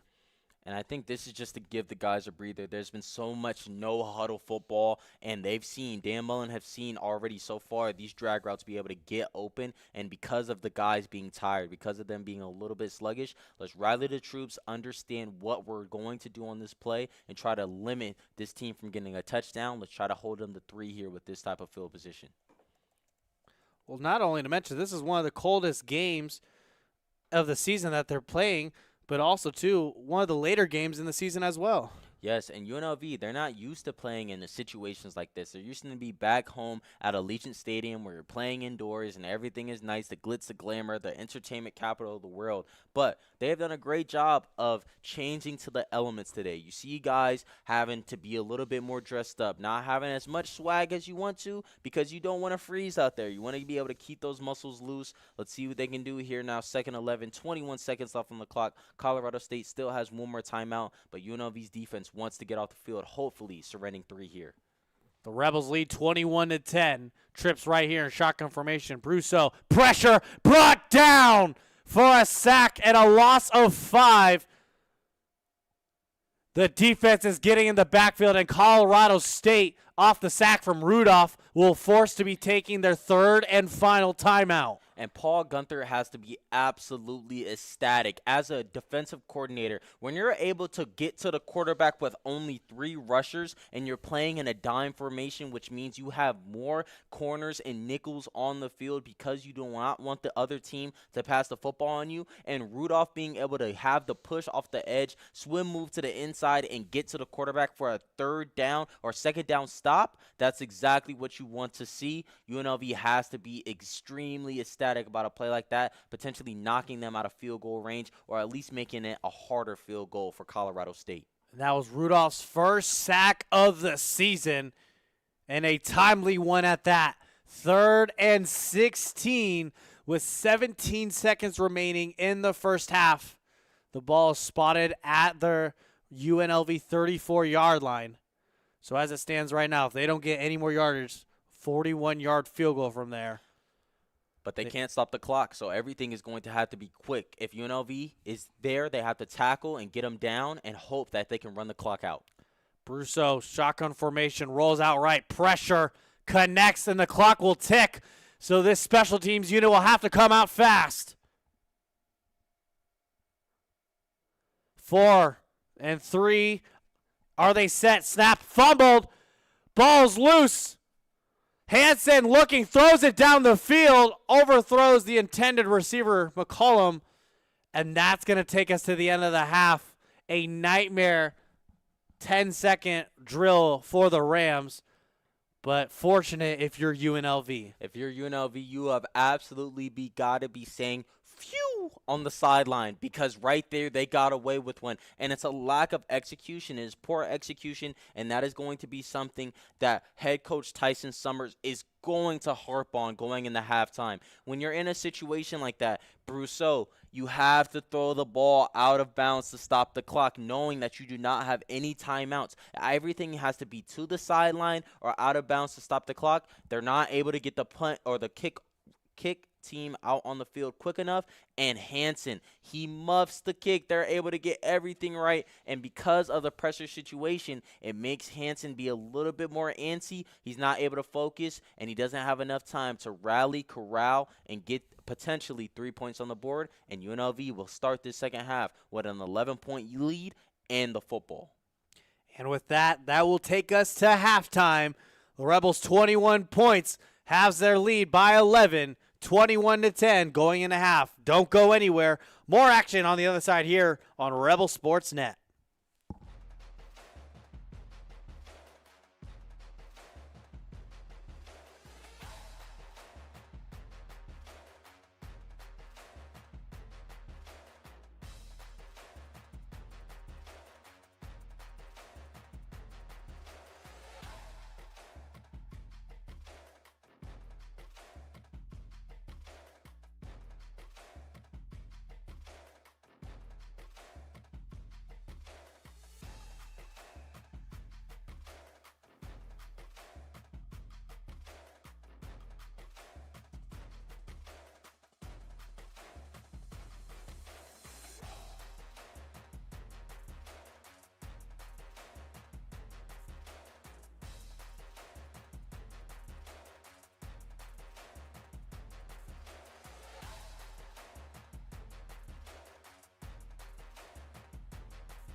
Welcome back to Fort Collins, Colorado. The Rebels lead on the road 21-10. And Johnny, what has stood out to you so far in this first half? I love the will that UNLV has came out with so far in this football game, not only on the defensive side of the football, being able to stop them and allowing them to only have the one touchdown on today, but there's a big reason why UNLV has 161 rushing yards in that first half of this game, and it's not only Jet Thomas, but it's from the job of the big guys up front, the unsung heroes, the guys we never hear enough about. The offensive line has done an amazing job of not only keeping Anthony Calandria clean, not getting sacked on the day, but they have also done a great job in the running game, allowing Jet Thomas to have so many open lanes. And it hasn't only been offensive linemen. It's been the tight ends being able to get their nose dirty, have some crackback blocks, which has opened up this UNLV offense and has made them way more explosive running the ball today with a team that has been such a pass-heavy team so far this season.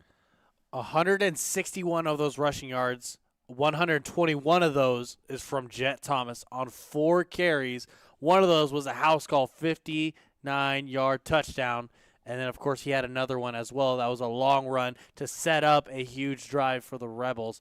They scored 21 points in the first half, and all 21 of those points came in that second quarter. They were alive and well, and they are hoping to repeat that same success in the second half. Exactly. And like you said, Wyatt, you want to keep those good things going. Vibes are high, but you don't want to get complacent. Colorado is still at home. They are still going to play with a sense of urgency, and head coach Tyson Summers is still going to want this team to play with pride and play hard. UNLV is going to have to come out and especially set the tone on the offensive end. You don't want to start the second half sluggish like you saw them do in the first quarter. You want to have the same success that you had in the second quarter, and it starts with running the football, playing smash mouth football, and beating them at the line of scrimmage.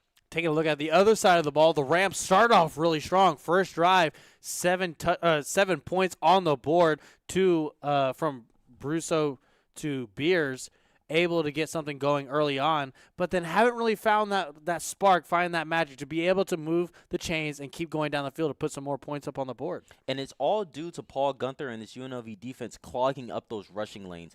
Colorado State is going to be at their best when they're able to get the ball to Dupree and Marshall and run the football, and they haven't been able to do that effectively today. That's a big reason why they weren't able to get that 4th-and-1 conversion that could have kept their drive going, and that's because UNLV's defense has done an amazing job of rallying to the football. Linebackers Blessing and Marcel McDuffie has done a great job of getting downhill, getting to the football, and it hasn't stopped with them. It's also came and went with the secondary. Everybody has been bought in on stopping the run and making sure they're doing exactly what they need to do to get off the field or only hold this Colorado State team to 3 points. Taking a look at the points, the Rebels are first scoring offense in the Mountain West with 37 points per game. They have 21 here. They're going to start the second half with the ball. What are you going to see from them offensively to change in the second half or to maintain? They have to maintain this rushing attack. If it isn't broke, you do not want to fix it. If you're Corey Dennis, you have to understand that you have an opportunity in the third quarter to really break this game open and change the game script for Colorado State. Because if they come out, if UNLV comes out and they score 6, that is automatically a 17-point lead for a team that is going to be extremely aggressive on the offensive end of the football and knows that anytime they have the football in their possession, they're going to score points, which on the other side for Colorado State, it is going to make them more pass heavy. It's going to make them want to be more involved, and UNLV is going to want to capitalize that on the defensive end, which is going to help they're going to help their defensive coordinator be able to get the job done for this team. I want UNLV to stay aggressive, do not stay complacent, and finish this game off with hopefully a W. And Jet Thomas, one of 3 rushers to score using their legs. Jet Thomas is the first UNLV running back with 2 rushes of 55-plus yards in the same quarter since 2017, done by Lexington Thomas. And so the beginning of the second half has commenced with the kickoff here from the Rams. The UNLV Rebels lead 21-10. And deep back for the Rebels is Glover. He's going to take this one out from the 1-yard line. Cuts back, goes back inside, makes a man miss, and is officially brought down just past the 25. But there is a flag on the play. And I love that from Glover, being able to show his effort on special teams, get that kickoff return, and take it for a nice, huge gain. And that's part of the reason why he's in the game and able to get those touchdown calls because of the efforts that he's making on peripheral options for this team. You love to see it and love to see the depth offensively for this UNLV offense. But for Anthony Calandria, name of the game, play smart, clean football for 30 more minutes, and you guys can walk out of here with a W and be 7-2 on the season. And a holding call on the receiving side for the Rebels, so that will back them up quite a bit to open up the second half. So the first 2 drives for the Rebels, punt, interception, and then the next 3 in the first half, all 3 were touchdowns. So here we go, 1st and 10 from their own 7-yard line, pistol formation for Calandria. Thomas in the backfield. Calandria handoff Thomas up the middle and met immediately by number 56, Walker Heimbach. Kenyon Aggers after a gain of 2. And that was due to Tyson Summers sending pressure. You had a look where he potentially was going to bail out a good amount of his defensive backs and his linebackers, but what did they do? They went right to the football, ended up having a blitz, and were able to hold it for no gain on the play. 2nd and 10 for the Rebels. JoJo Earl, the motion man. 2nd and 8, shotgun formation for Calandria here. Thomas in the backfield. Calandria with 5 on the play clock, gets it off in time, looking, far side. Open man just overthrows him. It's Jaden Bradley. He had a couple steps on some of the defenders, but unable to connect, just overthrown. And right there, Colorado State again with another all-out blitz. And Anthony Calandria actually reads it perfectly this time. He has man-to-man coverage between Jaden Bradley and a linebacker, Zach Long, on that play, and he tries to give him a shot. Unfortunately, he overshoots his man just a little bit, and Jaden Bradley isn't able to come down with that catch. Colorado State so far, I love them putting pressure on Calandria, not letting him be comfortable. Big 3rd and 8 here for this defense to get off the field. An uncharacteristic miss between those two, so it's now 3rd and 8, 5 on the play clock. Calandria pressure, throws outside again, this time to Reynolds, and he's locked up. And it's going to be 4th down, a quick 3 and out here for this UNLV offense. And Lamondre Joe, there's a reason why this guy is on the outside by himself. All 5'10" and 180 pounds, the senior from Florida. Florida is known for producing DBs that are going to be high-level guys. You have to think of the greatest DB of all time, Deion Sanders, is from Hollywood, Florida. And there's a reason why these guys are out there on the boundary and they have so much confidence. Because when you're able to play on the outside like that on Day-Day Reynolds and force an incompletion and not allow a first down, that's exactly what Colorado State needed and wanted to get this football back. Kinner deep back receives the punt at their own 45. And a good return here inside the UNLV 35, officially at the 32. And Kenner, what a great return. Being able to be, again, another jet out of a cannon, taking that punt return, being able to put eyes to the football. And the moment you got into the football, you turn into a human joystick. He's able to make a couple man's miss and still hold on to the football, corral it, not have any turnovers, no fumbles, and is still on the field for a reason for Colorado State. And Kennard was brought down by the senior from Groton, Connecticut, Andrew McElwain, the long snapper.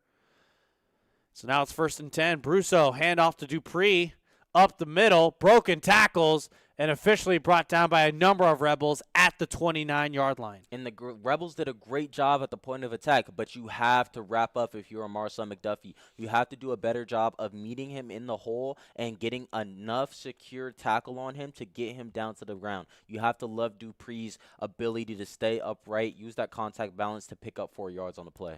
2nd and 6 after the gain of 4 from Brusso on the ground. Dupree. Now Brusso rolls out right, pressure, throws it, and that one's out of bounds. Going to be 3rd down. Beautiful contained by the UNLV defense. Brousseau was trying to get the ball onto the outside, and he even had his running back Dupree motion with him to the outside to pretend like he was going to go out into the flat. And unfortunately, they were not able to get the play executed the way that they liked because of Cohen Fuller's pressure on the quarterback. The pressure from Fuller, the senior transfer from Coastal Carolina, making an impact play there. 3rd and 6 for the Rams. Defense is showing pressure. There is Jaheim Joseph off the edge. Brusso has to throw it away again for the second consecutive play, forcing a quick 3-and-out here. Fortunately, they're inside UNLV territory, but is this close enough for them to put out the field goal unit? And on this play, you have to love what you've seen from Paul Gunther on the defensive side of the football, putting pressure on the quarterback. You know that he believes in this talent in the DBs by allowing them to play man-to-man on the outside and let the best man win. And because of that, you were able to get 8 bodies in the box of the football and force them to only 3 potentially. And the 47-yarder, Hankins snap up and no good, wide left. So the Rams come out empty-handed after forcing this UNLV offense a quick 3-and-out. Don't go anywhere. 13:05 remaining. UNLV leads 21-10.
Starting at their own 37-yard line because of a missed field goal from Isaiah Hankins. The 47-yard attempt, no good for the Rams. They come up short. So the Rebels lead 21-10 at their own 37, and they will begin their second drive of the second half. Calandria in shotgun formation, more the motion man. 1st and 10, Calandria handoff. Thomas up the middle, spinning, and falls forward near the 37. And Jet Thomas, he might be number 9, but on that play, he was looking a little bit like Neo with a little Matrix impression, looking like the one backpedaling to try to get 2 yards on that play, try to make the most of it. But UNLV defense coming up clutch on that last drive, holding this Colorado State team to no points and bailing this offense out once again. And now the offensive job, you got to be aggressive, get this first down here. 2nd and 8, Calandria play action, firing deep near side or to the middle of the field. It's Omire. He's got one man to beat down the far sideline, somersaulting in, touchdown Rebels. He tells everybody, calm down, we're in. Right there, Troy Omire. He's number 0 for a reason because there is 0 DBs that can guard him on the field. He's able to take the simple post route against Joe, and it's actually going to be zone coverage. Joe had thought that he was going to have safety help over the middle, over the top. He doesn't. He allows him to get elite real estate across the middle. Anthony Calandria, all you have to do is float the ball up and allow Troy Omire to run under it. He does exactly that. Touchdown for the Rebels. And Omire's first catch of the game comes by a 68-yard strike to put up 7 on the board for the Rebels. They lead 28-10 here on Rebel Sports Net.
Two plays, 71 yards in just 43 seconds come by way of a 60-yard strike to Troy O'Meara, his first reception of a game.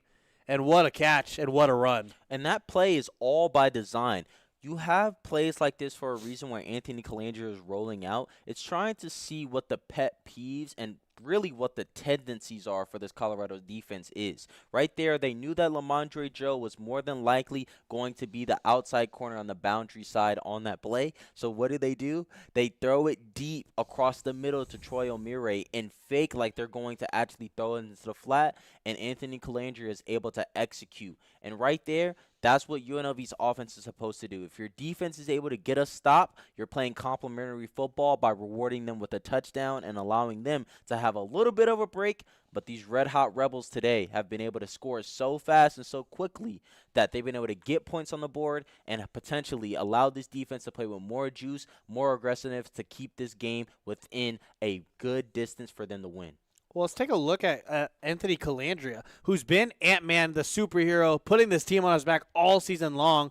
And not to say he had a bad first half by any means, but was limited in his passing yards through an interception in the red zone, a costly one at that, and has been able to lock in and be able to set up this team to be in a successful spot. And they're now up 28-10. And sometimes when you have drives where nothing materializes out of it, you just have to take it, wipe it clean, flush it, and go on to the next one. And that's what UNLV's offense has been able to do today. They've been doing a great job of having a balanced attack, both running the football and passing the football. That's a big reason why this offense has had over 140 yards passing with Anthony Calandria and over 150 yards rushing, because you're able to utilize all the weapons in this offense and it keeps everyone engaged. And also, you're able to show this defense that all of your things that you are doing to make sure that we stay ahead in this game are appreciated, and that's led to complimentary team football so far today for the Rebels. Cade Costa smashes the ball on the kickoff in the back of the end zone, so the Rams will start at their own 25, and breaking loose is Marshall to the right side, brought down near the 39-yard line for a first down. And right there on that play, that was one of the biggest holes we've seen so far for Colorado State in terms of running the ball. And Marshall Jr. did a great job of running right through that hole, getting to the second level and picking up as many yards as he could. UNLV's done a great job against the run today. They need to keep it up, wipe that play clean, and stay focused. 13-yard carry by Marshall. Now Dupree taking a crack at it, and he's brought down near the 41 for a gain of 3. And against the run, that's what UNLV wants to do. They want to limit this team to 3 yards on first down, because you're going to force Colorado State into being a passing team. Now you're down 18 points. That is 3 scores in this football game. They're going to go away from their game script. You know they're going to force the ball downfield. That's where you could potentially see guys like Amaris Brown get his hands on the football. Trips left. Shotgun formation, 2nd and 7 at their own 41. Dupree, the handoff again, and this time a gain of about 2. And now a big play call here for Colorado State. You're in your own territory. It's going to be around a 3rd and 4, 3rd and 5. If you're Paul Gunther, I send pressure again. I've already seen Brusso have problems with trying to be able to meet the pressure and his offensive line not being able to block enough, hold enough long for him to be able to get the ball downfield. They need to put pressure and make sure he's uncomfortable on this big down. 3rd and 5 near the 42.5-yard line.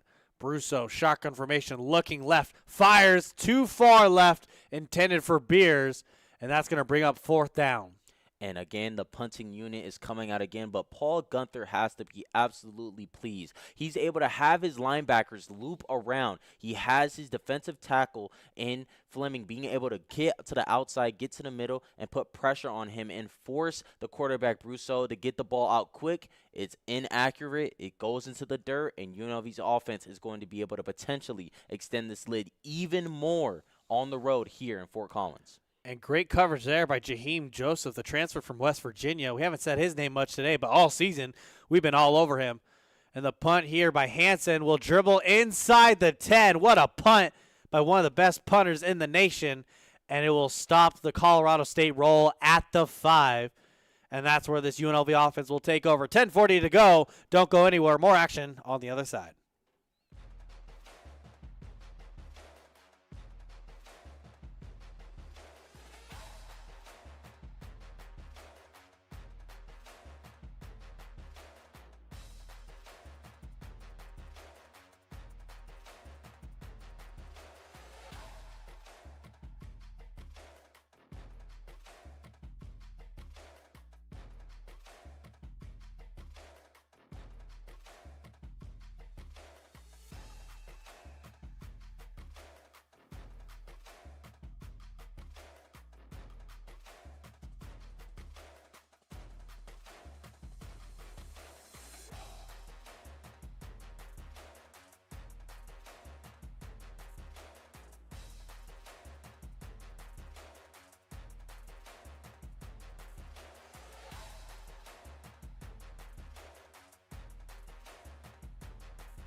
Welcome back here on Rebel Sports Net. You're listening to UNLV football. They have the lead 28-10. And off the 52-yard punt from Hansen will pin the Rebels at their own 5-yard line. And here begins the drive. 1st and 10 for the Rebels as they lead 28-10. 10:40 to go here in the 3rd quarter. And right here on this drive, everything needs to be about keeping it on the ground and playing smart football. You're in your own territory within your 5-yard line. You need to get out of your end zone right now. And as the play had commenced, a whistle blown, and it's going to be a pre-snap penalty, looks like, against UNLV. And it's going to be false start for the Rebels, and now they're going to back them up to the 1-yard line. Everything right now needs to be about making sure you don't have any silly turnovers that are going to give Colorado State an advantage and put them back into this football game. Still, on 1st down, you have to know better, especially. We've been so on this offensive line doing a good job today. That was one of the mishaps so far in this game. False start on Alani Makaheli, who's been dominant up front. And on 1st and 12, tackled there by Tafia, near the line of scrimmage is Thomas. Right there, Tafia is fired up. He understands what it means for this team to be able to get back into this football game with so much turmoil that they've seen so far this year and this season. Their starting QB, Braden Nicolosi, who left the program, dismissed himself from the program to potentially go and leave in the portal. Now this team is setting up 2nd and 12, trying to get off the field here. Pistol formation here for the Rebels. Irvin in motion. Handoff up the middle is Lee, able to get past the 5-yard line and brought down at the 6 for a gain of about 3. And 2 simple, smart play calls by Corey Dennis. You want to try to get as many yards as you can to get yourself set up for a good play call here on 3rd and 9. But if you're Anthony Calandria, take care of the football. You don't want to put the ball in harm's way. You don't want any instances of a pick 6 or a fumble. Know where you are, know where the down and distance is, and if you're a playmaker, try to get as many yards as you can, but live to fight another day in this situation. 3rd and 9 at their own 6. Lee in the backfield with Calandria. They hand it off again to Lee, trying to break a tackle, but will be brought down at the 8, and that will force a quick 3 and out and bring on the punting unit.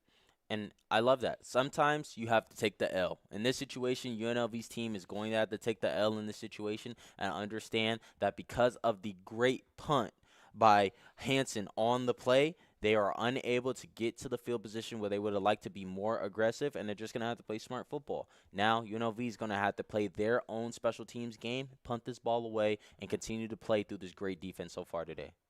Last week, Cam Brown had to punt the ball 3 times, and he punts another one here. Kennard motioning to let it go, and that will roll to the Rams' 48, and that's where their offensive drive will begin. And here for the Rams, if you're coming into this game, you have to understand that UNLV, yes, they have, when you're looking at the tape, they have been a very weak team against the run. Yes, there still is 8 minutes and 30 seconds left in the 3rd quarter, and you have the entire 4th. So if you want to go back into the run game with Marshall and Dupree, that's still going to be a viable option for your team. But you also have to understand that you are going to have to give this UNLV offense the football back, and they're prone to scoring touchdowns. They're not prone to scoring field goals. So you need to stay aggressive and get positive and get points here on this drive. Brusso on 1st and 10, shotgun formation at their own 48, play action. Looking pressure, tries to evade, spins around the other direction, using his legs, gonna go, and he is hit from behind by Alualu Tue Olemodu, brought down for a gain of 2. You love the effort right there by Brusso, being able to wheel out of the pocket. They've been trying to use so much play action today, but you can't get the defense to bait on a play action knowing that you're in a passing situation, knowing that you're playing from behind and you're going to be aggressive. But what a great job by Brusso trying to make something out of nothing on the play right there. They gave Brusso an extra yard, 2nd and 7. In the backfield is stopped by Jaheim Joseph. Trips up Justin Marshall, and he's lucky if he got back to the line of scrimmage there. 3rd down. Jaheim Joseph put in the strong safety on that play, being able to come downhill and make a shoestring tackle to get the running back down to the ground. Another big 3rd down for this UNLV defense. I know Paul Gunther has gone through so much criticism, but the way this UNLV football team has rallied to the football today has to have them absolutely stoked about what they're going to see in the back half of this Mountain West Conference and their next games to come in the schedule. 7.5 minutes to go. 28-10, the Rebels lead. 3rd and 7 here. Brusso empty formation. 1 on the play clock, and they're going to have to burn a costly timeout early on here in the second half, their first. So we're going to step aside. Don't go anywhere. 28-10, UNLV leads on the road at Fort Collins.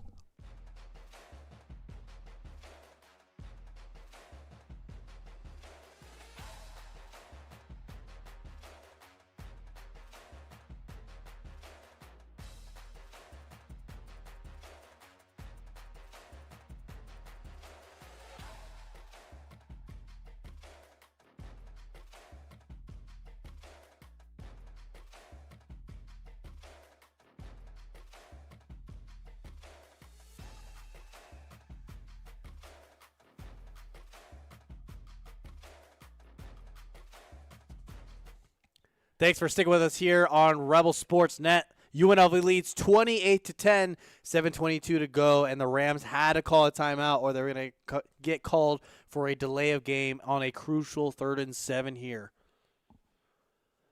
Near midfield at the UNLV 49-yard line, spread offense, Brousseau in shotgun formation.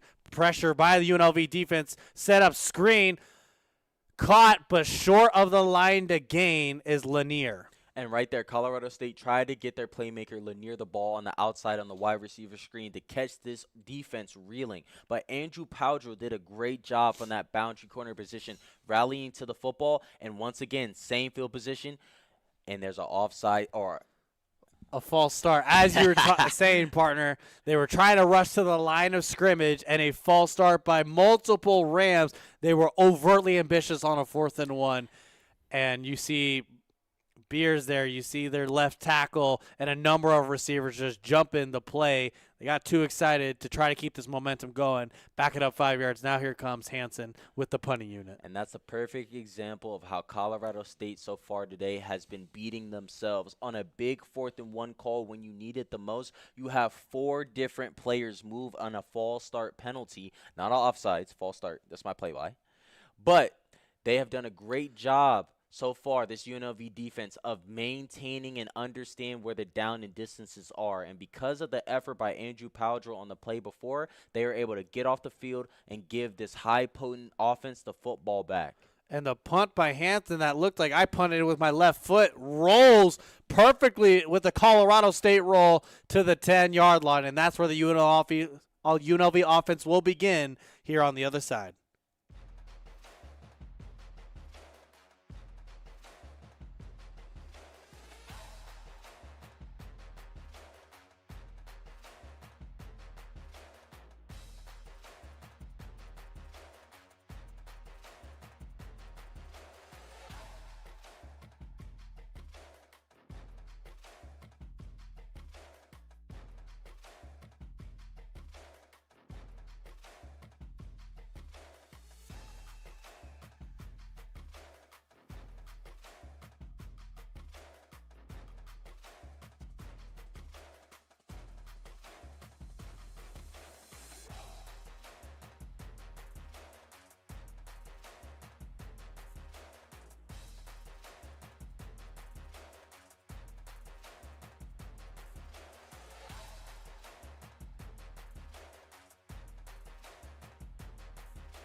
Welcome back here. You're listening to UNLV football here on Rebel Sports Net. The Rebels are on the field at their own 9 after the punt from Hansen. UNLV leads 28-10. Thomas, handoff left side, tries to get the edge, stiff arms a man, and steps out around the 14 for a gain of 5. Jet Thomas once again showing off that strength on the outside, being able to stiff arm a man into the ground, and he's showing he doesn't have a whole lot of like for Cam the Ram, the mascot for this Colorado State team. He wants to walk out of here with a W and right the ship for this UNLV team that is trying to vie for a spot back in the Mountain West Championship, hopefully against Boise. If it happens to be San Diego State, so be it. But he's done a great job. 7 carries for 132 yards today and a touchdown. The dude is absolutely killing it today for the Rebels. After the 6-yard gain, Calandria blocked pass, hit late, and a flag flies. He tries to throw it out of bounds or towards the far sideline, and is hit late by Lorich, the defensive lineman for Colorado State. And Lorich, in basketball, we would call that a frustration foul. But in football, that is going to be 15-yard penalty for unnecessary roughness on a quarterback every single time. That's not what you want to see in a football game at any point, at any time. But when you're a defensive end and you haven't been able to get to the quarterback all day and you already have the play over, you just got a incompletion. You do not need to put hands on the quarterback, a defensive quarterback at that. The ref is going to hit it every single time, and Anthony Calandria is going to step up and take that free first down. And smart by the offensive lineman not to get in a scuffle of any sort. 1st and 10 now at the 29-yard line after the 15-yard penalty. Glover behind Calandria in pistol formation. Calandria surveys the field, looking, pressure, has to use his legs. Past the 40, far sideline, in Colorado State territory, going the distance, 1 blocker to go, and he's in. Touchdown, Rebels! Anthony Calandria using his legs once again for his 2nd rushing touchdown of the night. And Anthony Calandria is showing just how big he is, showing how he is the Ant-Man, but there is a flag on the play. It looks like nowadays, us kids in college, we talk about going band for band. Right now, UNLV and Colorado State are going flag for flags on the play, and UNLV, unfortunately, is going to have to bring this one back, and Anthony Calandria is going to have to sadly trot his way back to the huddle for the next play call. A 71-yard run plus. He had to run back and forth from, midfield to the sideline, back towards midfield. I'd be out of breath if I was him. I would be too, but what a run, what an effort by Anthony Calandria to answer back, getting pushed to the ground unnecessarily. But you love the composure from the kid. That's what you want to see from your starting quarterback. You want to see him compose, be able to still come back, lead this team, understand that, yes, there was a flag on the play, but you still don't want to allow yourself to be looked at as a bad leader. He does a great job right there of keeping his head up, and still, they're going to get a chunk play out of that still. And that was a holding call on Jaden Bradley. It's going to be 1st and 10 at their own 43. Handoff Glover up the middle and falling down near midfield for 2nd down. Looks like the B button on Jalen Glover's remote is definitely working. He's able to spin move himself to about a 2nd and 6, 2nd and 5. But the UNLV Rebels have done a great job today of being able to stay composed and not play into what Colorado State has wanted them to do. They've been able to stay smarter, and outside of a couple penalties, this UNLV football team in the second half and ever since the second quarter really has been playing smart, sharp, Dan Mullen-led football, and you love to see it, and that is why they have a 3-score lead in this game. 5 minutes to go, 28-10.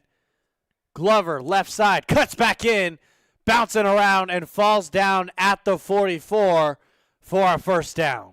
And it looks like Corey Dennis has some unbelievable tricks up his sleeve.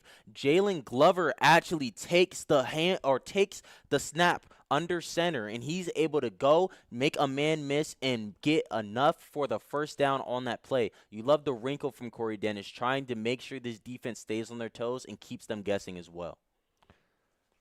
So now after that carry, pistol formation here, 1st and 10 inside Colorado State territory at the 44. 4.5 minutes to go. Clock is ticking. 180 yards on the ground as a team for the Rebels. Calandria firing deep down the far sideline. Caught! Bradley one-on-one down at the 7. Jaden Bradley, number 6, with some sticky hands, and UNLV is going to go hurry up offense. But Jaden Bradley, you can absolutely take a picture of that catch, put it in the frame, and hang it in the Louvre, because on that one, Jaden Bradley did an amazing job on that play. Hand off to Glover off the left tackle, close to a touchdown, but brought down at the 2. It's going to be 2nd and goal here for the Rebels. Jaden Glover has been such a key piece of this offense, running in between the tackles when Jet Thomas and Kevon Lee are not in the game. 2nd and goal here from around the 3. You know Corey Dennis is going to have some different wrinkles. We've seen him have a direct snap to Jalen Glover so far. It looks like they're going to go big tight end, big 22 personnel, or 11 personnel, set to get this ball in the end zone for the Rebels. Multiple substitutions here for the Scarlet and Gray. 7 on the play clock. Pistol formation. Lee in the backfield. Handoff, no. Option play. Spins around. Calandria making a mystic happen. Oh, my goodness, he's in. Touchdown, Rebels. And once again, Anthony Calandria gets the rushing touchdown that he wanted earlier on the 70-yarder. What does he do?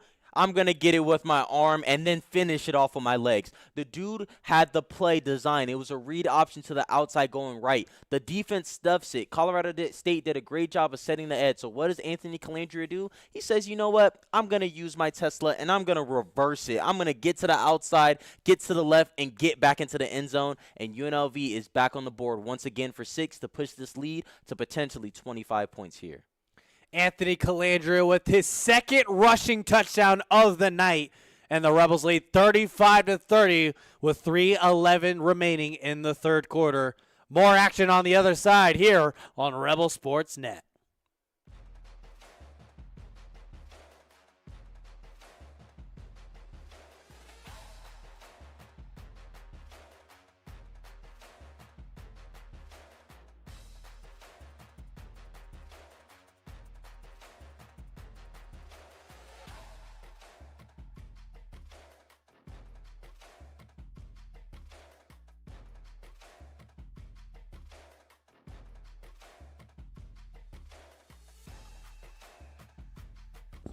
Thanks for sticking with us here on Rebel Sports Net. Jaden Bradley, 3 catches, 64 yards, and was a huge catalyst on that last drive. A 37-yard reception, one-on-one, to set up the rushing touchdown for Calandria, his 2nd of the night.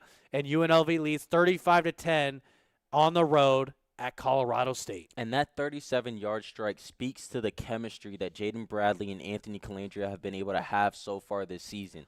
And you got to see, this UNLV football team, it's cold out there. They've been out there with red bandana shiesties on all night, and they have been looking to absolutely steal this win away from the Colorado State Rams, and it's been on both sides of the football. Not just offensively with the 35 points scored, but there's a big reason why Colorado State has only scored 10 today, and it's because of how good of a job this UNLV defense has done in terms of executing and getting off the field.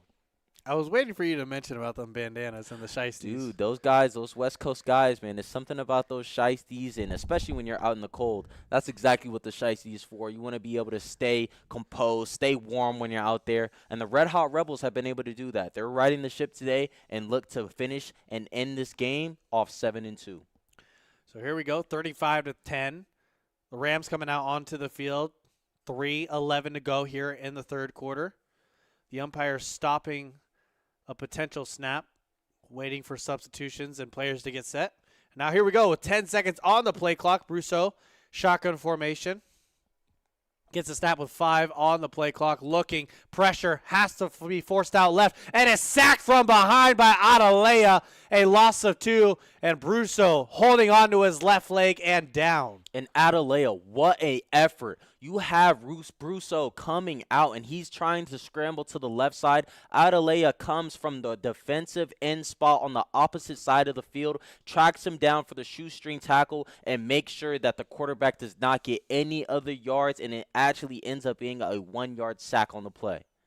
It's now 2nd and 11 as the clock continues to tick. 2:35 to go here in the 3rd quarter. Widespread offense. Brousseau able to play and is sacked again by this defense. This time for the Rebels is number 44, Waisela Muavesi, the senior from Provo, Utah, just eating it up on the inside. And Muavesi, coming from that defensive tackle spot, he's able to show his tools in the toolbox. He's able to rip the offensive lineman down, get right up the middle, setting up a long 3rd and 19. And this UNLV defense is absolutely on fire today. This defensive line getting in there on this drive, 3rd and 19. Less than 2 minutes to go in the 3rd quarter. Connects across the middle. bending him backwards, a difficult and a hurtful one there. And he's holding his leg on the right side. The injured player is LaVon Brown. Very similar to what we saw growing up between the Jets and the Niners. Brown catches it across the middle, wrapped up by a couple Rebels, and is bent backwards, his leg in an awkward position. I hope he's okay and able to get off on his own. And with that injury, we're going to step aside here. 1:44 to go, 35-10 here on Rebel Sports Net.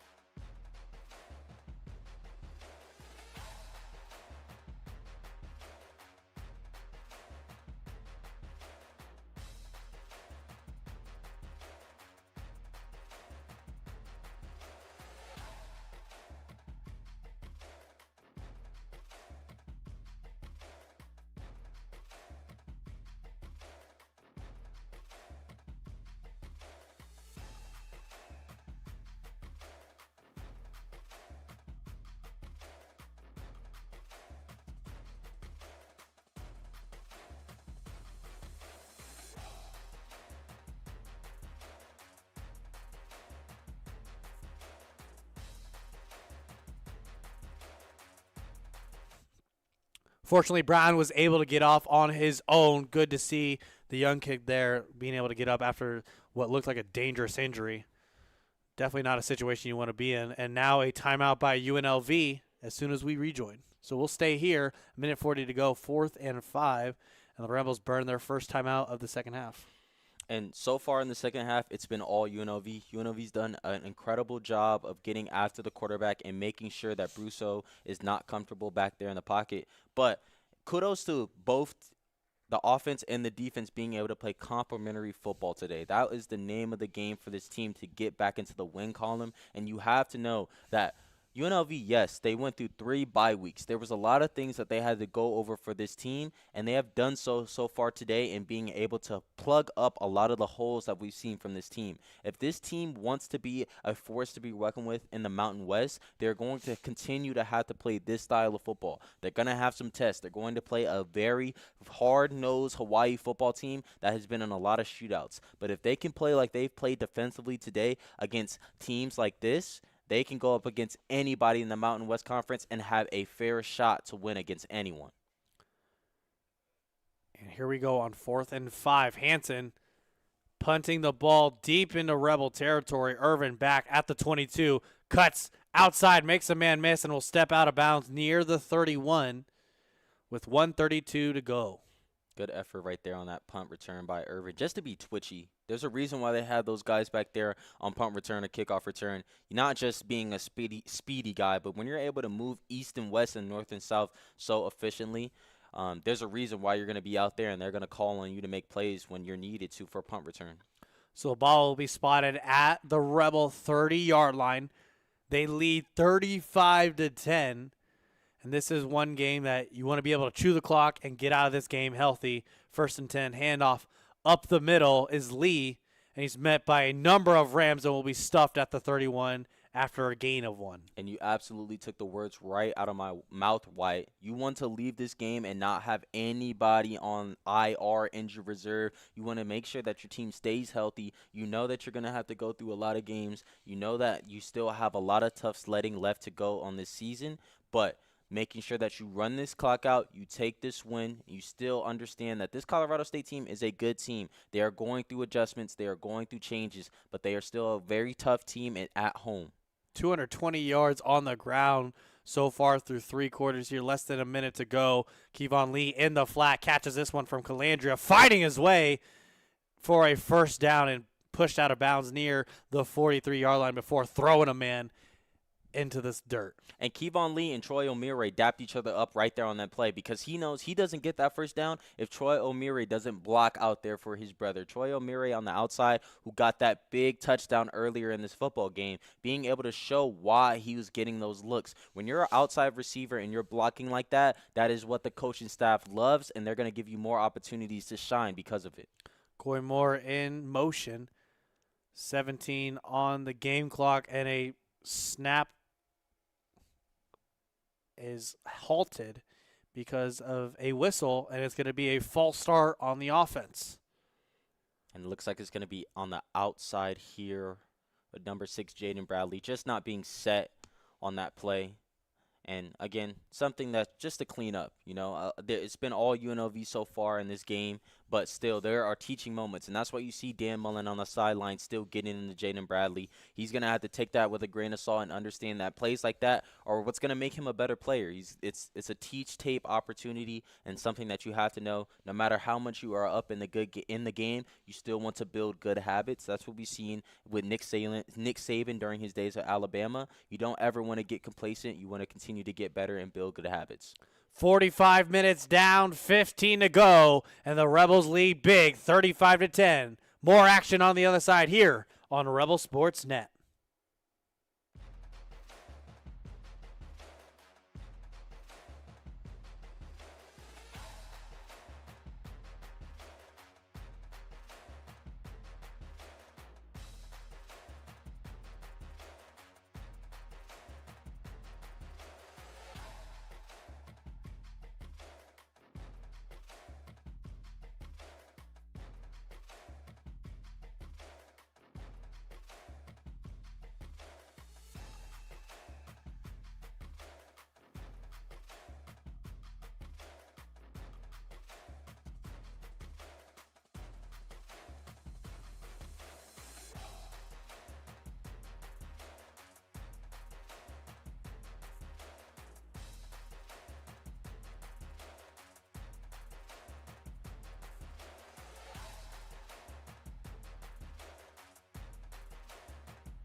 Welcome back to the beginning of the fourth quarter. The Rebels lead 35-10, and it's 1st and 15 following the false start from Bradley. Quickly outside, Calandria to Lee, leaping! Oh my goodness, another victim here inside Ram territory, brought down at the 40. First it was Jaden Bradley in the first half, now Kevon Lee in the second half. And that is all Anthony Calandria, giving the ball out to his hot read and his playmaker in Kevon Lee. And once again, Jumpman, them Rebels are up to something today. Woo! They have absolutely been able to get outside and be able to make plays. Anthony Calandria, again, giving the ball to his playmakers quickly. Now 1st and 10 at the Ram 38. Lee, handoff on the right side, met and stopped behind the line of scrimmage and brought down by Naborn Owens. And right there, Naborin just making a great tackle from that defensive end position. Although you did allow them to be able to get that first down, it doesn't mean that you're going to give up on the play. He's able to get to the outside, make a nice firm tackle on Kevon Lee, and make sure that he doesn't get any yards on the play. It's actually a negative play for the Rebels, 2nd and 11 now. Less than 14 minutes to go here in the ball game, 2nd and 11. The Rebels trail 35-10 on the road at Fort Collins, Colorado. 8 seconds on the play clock. Gums in motion. But Calandria is going to go deep, wide open. It's Tayshawn Lyons at the 5, and he walks into the end zone. Touchdown, Rebels. And Tayshawn Lyons may be looking like he put the overs in on his parlay today. Now that college football players can bet on themselves, or bet on anyone for that matter. But on this play, Anthony Calandria able to push the ball downfield, find the open man, and give the ball to his receiver. And once again, it's another receiver in this UNLV core that is not Jaden Bradley, that's not Troy O'Meara, that's not Day-Day Reynolds, that's not JoJo Earl. The list goes on. This time it was Tayshawn Lyons being able to control and get the catch, being able to focus on a play like that. Sometimes those are like fast break, wide open layups. You don't want to smoke a play like that if you're a wide receiver. And Lyons, he's able to make the sure-handed catch, touchdown for the Rebels, and they extend this lead to 32. Lyons rolls the dice on himself, 39-yard strike, and the Rebels lead 42-10.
Five plays, 70 yards. A huge jump from Lee. And then, of course, the 39-yard strike to Lyons, putting up the Rebels 42-10 with 13:30 remaining. And right there, if you're Tyson Summers, you have to not like what you're seeing from your defense, especially when you are the defensive coordinator for the team. You're calling the plays on the defensive side of the ball. But right there, that's another instance we've seen today from the Colorado State Rams of them having a busted coverage in the secondary, and Anthony Calandria absolutely taking advantage of it. Right there on the play, he was able to throw the ball downfield, and it's because of the ample time he had in the pocket to set his feet, and all of that is set up from his offensive line and the amazing job they've been able to do today up front. One of the stats coming into today is the fact that this defense is the second worst in the Mountain West in terms of scoring and allowing points to be put up on the board. 34.25 points per game. They've only held the Rams to 10. Exactly, and we talked about it earlier. They The last 2 games, they let up 28 points on a shutout and then 31 points against Hawaii. And this game has been a little bit more of the same for this Colorado State team. And if you're UNLV, 250 yards passing, 220 yards rushing, that is almost exactly the same on both of those offensive metrics. And you got to believe that they've been able to play balanced football so far today. So now 1st and 10. Now at the helm is Darius Curry. Similar to what we saw 2 weeks ago at Wyoming, Brusso benched, and Curry comes into the game with less than 4 minutes to go here, the freshman from Long Beach, California. In that game, 16 attempts, 112 yards, and a QBR of 24. So in this ugly matchup here, he's going to step onto the field. Flea flicker, Curry, right side, connects.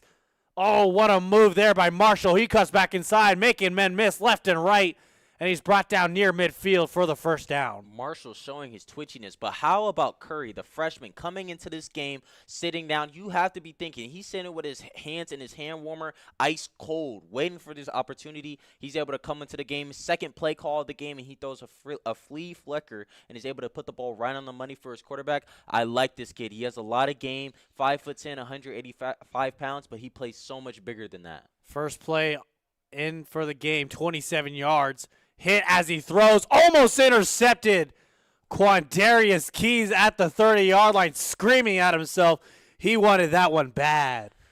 Quandarius Keys kind of having to do his own Kamehameha to get all the pain and agony from dropping a pick on that play. He had it in his hands, and Curry was trying to get the ball to the outside to his receiver. Unfortunately, that ball was tipped at the line of scrimmage, which made it easier for Keys to get a hand on it. 2nd and 10 at midfield, handoff to Dupree up the middle. Bounces out to the right side for a gain of 3, brought down near the 47, 46-yard line. Great tackle right there by Blessing. But again, like you said earlier, Wyatt, the name of the game for the Rebels so far on offense and on defense, most importantly, get out of this game healthy. You don't want any unnecessary plays and need to get anybody hurt or injured on this drive. The Rams 1 of 11 on 3rd down tonight. Across the middle, intercepted on the far sideline, and it's Welsh with the pick. And that's going to be the interception in the play that Quandarius Keys and Laterrence Welch are definitely going to be messing with each other about for years to come. When they're going back into their old days with their kids one day, they're going to be saying, hey, you remember the day where you dropped a pick and I got one back? That's exactly the play they're going to be looking back at, and Curry is going to want that play back. Almost an interception the play before, and then Laterrence Welch says, hold my cup, picks it off. It's UNLV ball on the other side.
Welcome back to UNLV football here on Rebel Sports Net. We're going to take a look at the final 3 games of the regular season.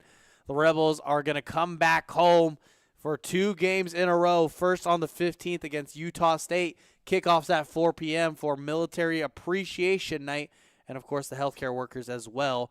And then on Friday, November 21st, they will have the 9th Island Showdown for that Pineapple, 7:30 p.m. prime time on FS1 against Hawaii. And then the last game of the season on the road for the Fremont Cannon, November 29th, Saturday at 6 p.m. The 51st battle for the Fremont Cannon. and currently it stands colored scarlet red. And right now, these UNLV Rebels have to be looking forward to all three of these games. It's not going to be any slouches. We know the game today, UNR versus Utah State, and Utah State absolutely demolished the Nevada Wolfpack, the Pups up north, and they were able to get a 51-14 lead over the Wolfpack.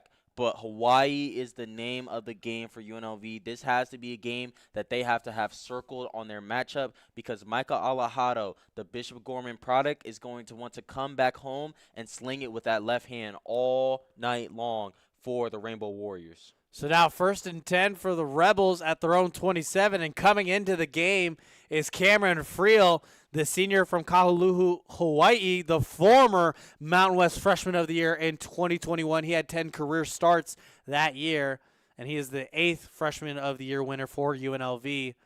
An absolute arm on Cameron Friel. Good to see him into the game and putting Calandria on the sideline, making sure he stays healthy for those last 3 games that we were just talking about. Exactly, and I love to see Dan Mullen show that he has belief in his 3rd quarterback on the depth chart, now his 2nd because of the injury to Alex Orji. By having a guy like that, the first play call, you allow him to run right up the gut on the QB power, let him feel the physicality of the game, and get settled in. Friel on 2nd and 7, handoff to Glover up the middle, tackled from behind, but doesn't stop him until he gets to the 32 for a gain of about 2.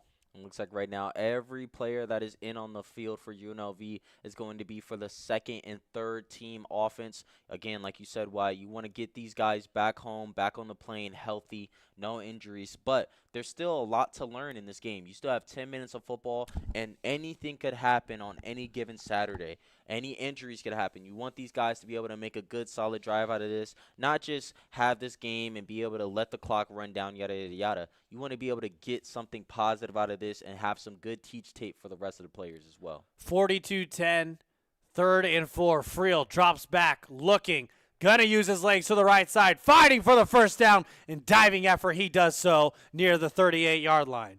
And Cam Friel, he's shown Corey Dennis right now that I can do the same thing that Anthony Calandria does in this offense because of his ability to be a dual threat and scramble out of the pocket. He saw that and none of his reads were open on that play because of the sticky man coverage by Colorado State. So what does he do? He calls his own number, and he's able to pick up the first down for the Rebels.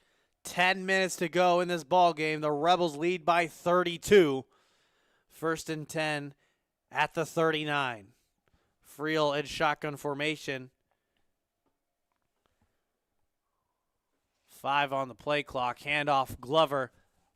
Lil Hezzy goes up the middle and gets to the 47-yard line, and it's 2nd down. Nice hard running. The simple smash mouth football right there by Jalen Glover, and he's continuing to allow that clock to run. And UNLV is going to keep it up. They're going to keep that thing moving, keep the clock churning, and just get out of here with a W because it is hard. We've seen these last 2 weeks for UNLV coming off of 2 straight losses. It is hard to win in the Mountain West Conference. They are legit teams here to be able to come into Colorado State in the Fort Collins in enemy territory and have the performance that they did was a great riding of the ship for this team, and Dan Mullen has to be happy with what he's seen so far today. 2nd and 6 here. Irvin in motion. Handoff to Glover again. Bounces outside to the right. Blocked by Irvin. Has a lead. Flag on the play. And Glover short of the line to gain. But this one looks like it's going to come back. And right there, it's going to be an illegal block on the back by D'Angelo Irvin. Anytime you have a defender coming like that, and he's coming from the side, and D'Angelo Irvin cannot allow himself to get right in the space and put his arms between his shoulder pads and have a legal block, the referees are going to call it every single time. Now UNLV have to reset it again on 2nd down here. And taking a look ahead of the schedule, not only football, but basketball season is underway. If you were here listening to us earlier, we had some game recaps from the Run-In Rebels. They won their game 101-69 over Chattanooga. The Mocs, their first win of the season. And we will be live all season long from the MAC for the Run-In Rebels and the Pavilion for the Lady Rebels as well. So now, go ahead. Have to love it. I mean, for me, I'm a big hoops guy, big basketball guy. So for the Rebels to come out and make amends for that showing that they had in the first game, you have to love to see it. Josh Pastner's here to right the ship for that team as well. It's now 2nd and 16. Handoff to Glover. Explodes the way through and brought down near the 46 for a huge chunk play. it'll be third and manageable. Glover with a chip on his shoulder, running so hard. He's out there playing like it is 0-0 on the scoring book, and he is out here trying to take Jet Thomas's job today with the job that he's been able to do running the football right there on a 2nd and 16, and he's able to explode right up the gut and catch this defense lacking. I love the effort I've seen from Jalen Glover. 9 rushes, 47 yards, and a touchdown today. He has absolutely made himself a viable option in the running game for this offense that already featured Jet Thomas and Kevon Lee. Less than 8 minutes to go here in the fourth quarter. 3rd and 3. Earl, the motion man, play action. And this whistle blows this play dead as a pre-snap penalty here. We're going to wait to see who it's on, and it will be on the offense for delay of game. I mean, this late into the game, you're up by 32.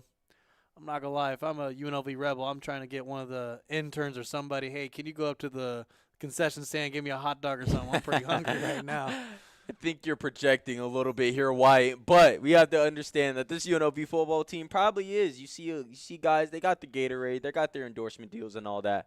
But for the guys and the starters that are out of this game now, yes, they probably have earned themselves a little bit of a hot dog or a ice cream or anything for that matter for the way that they've played today. 3rd and 8. Friel towards the outside, incomplete pass. And the punting unit will come on out. 7:20 to go here in the fourth quarter. Anything sounds good right now. I'm not going to lie to you. I'm pretty hungry right about this hour. And if you're a Colorado State fan in this football game, you probably have lost your appetite with the way that the Rams have played today.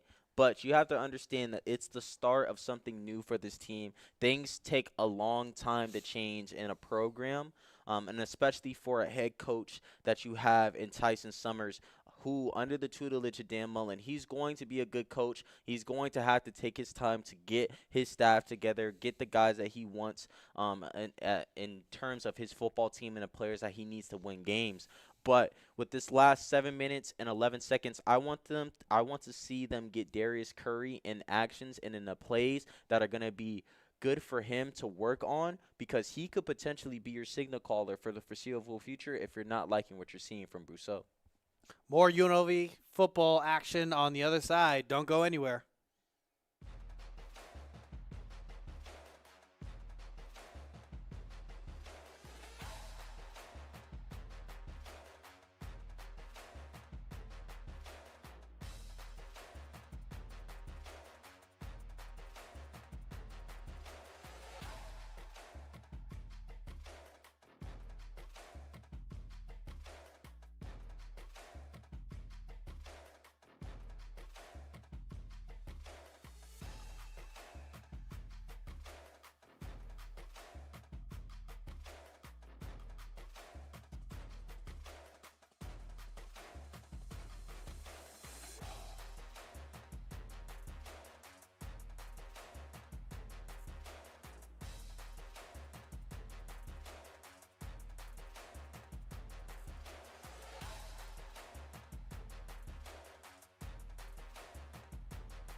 Welcome back here inside the broadcast booth. Wyatt, Touchet, and Johnnie Graves here on the call. Tomorrow, we go live from the Pavilion. The Lady Rebels play DePaul at 2 p.m. tip-off. Catch myself, Wyatt, Touchet, and Marcellus Davis on the call.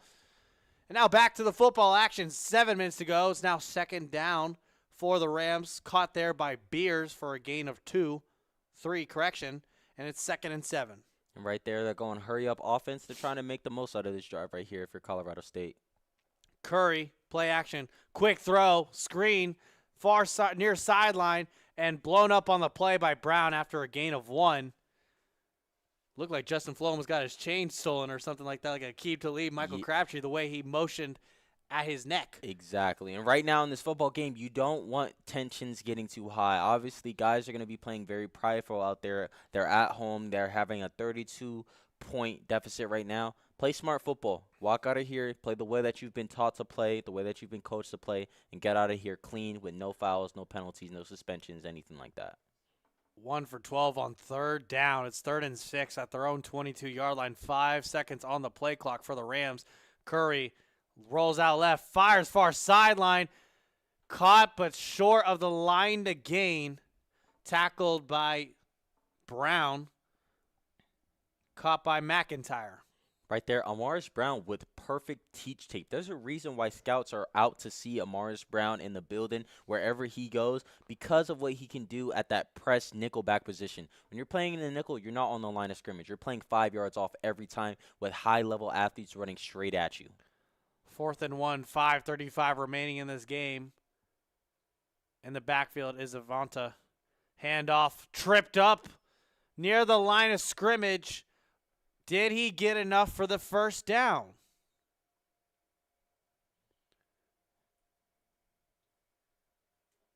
And the second timeout before the play was called for Avant.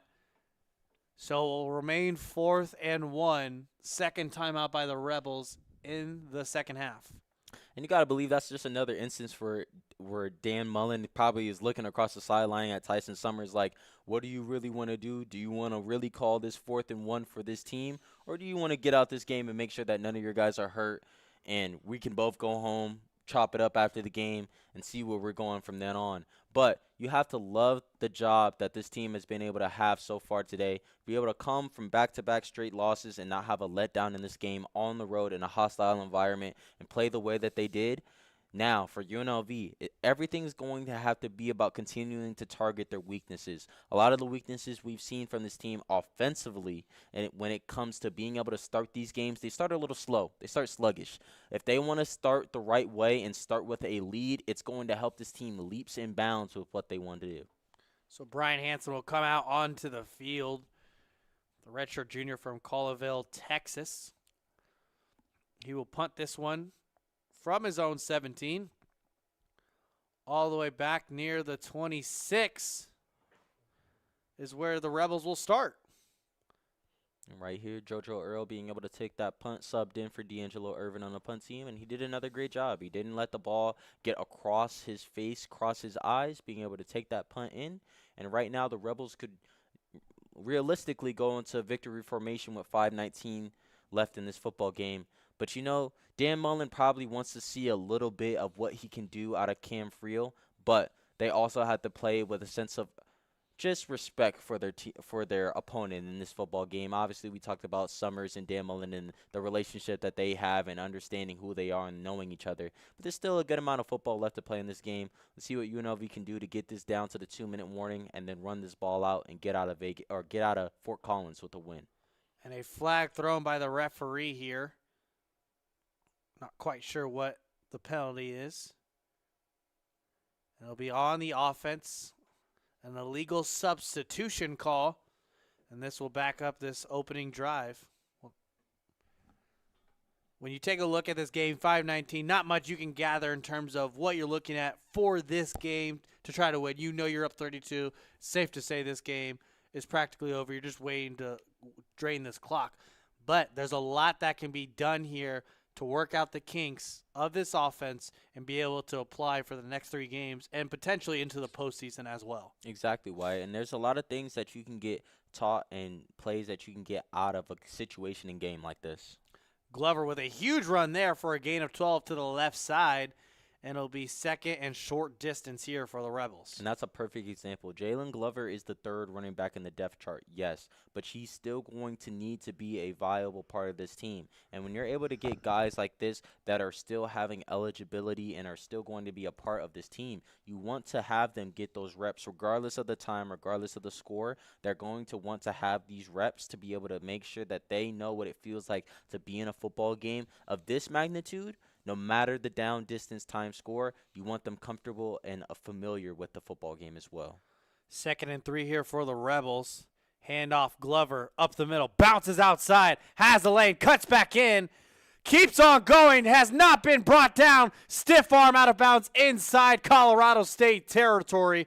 What a run there by Glover. And this is the perfect example. When you have a guy like Jalen Glover, he is playing like there is double zeros on the scoreboard right now. He is running with not reckless abandon, but controlled aggression, controlled anger in this football game. He's done a great job of trying to will his way to every single yard and is showing why Dan Mullen should give him more carries in this offense. He's making the most of his opportunities, and you have to love it if you are a young running back out there trying to model your game after somebody. For the third running back in the depth chart to have 11 carries and 90 yards speaks to him being efficient with his touches and making the most out of his opportunities. I mean, I know we call our basketball team the Running Rebels, but this Rebel team has been running 294 yards on the ground on 34 carries, averaging 8.6 yards per carry, and 4 touchdowns on the ground.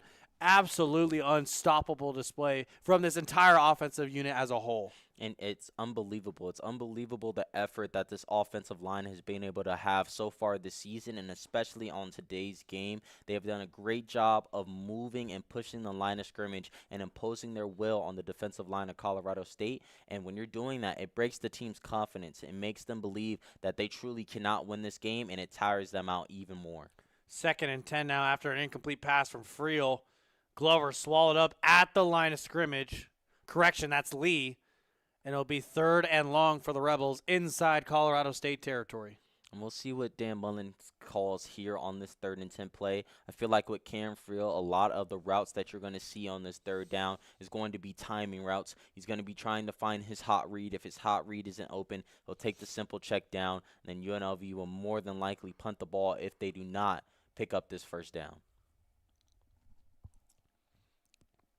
3 minutes to go here remaining in this game.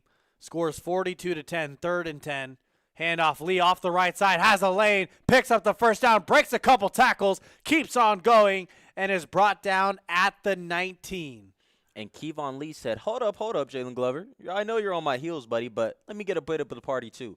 Right there, what hard running on the play. He's able to pick up the 1st down for the Rebels on the 3rd and 10, understanding that for Colorado State, they're not playing with the same confidence and sense of urgency that they played with in the 1st half, because they know at this point in the game is over. There's nothing to play for. And Kevon Lee says, you know what, I'm going to take advantage of that. I'm going to make a hard run and take advantage once again of the reps and me being able to carry the football. This offense is the number 2 rushing offense in the Mountain West. Jalen Glover getting loose again for a gain of 12. That puts it to 322 yards on the ground. They average 190-plus yards per game, and they're showing you how dominant they are in the run game in the Mountain West. And with that, the 2-minute timeout. Not much time left, and the Rebels are up big in this dominant display here on the road, 42-10.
Welcome back here on Rebel Sports Net. Taking a look at some of the running backs for UNLV. Jet Thomas, 7 carries, 131 yards, and 1 touchdown. Jalen Glover, 12 carries, 99 yards, and 1 touchdown. Just an absolutely running spree.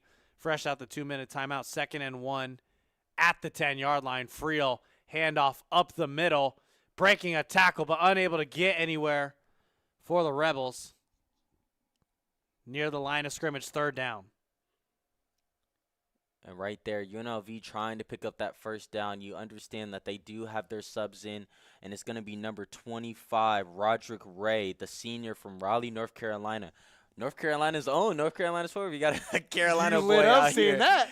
It's always good to see a Carolina boy out there on the field in basketball, in football, no matter where you go. You know they're going to be making plays wherever they go. So good to see Roderick Ray being able to get his first touch of the season here for the Rebels. And Gale Ochoa taking the snap here, 3rd and 2. Behind the line, nowhere to go. Fighting, still not going down.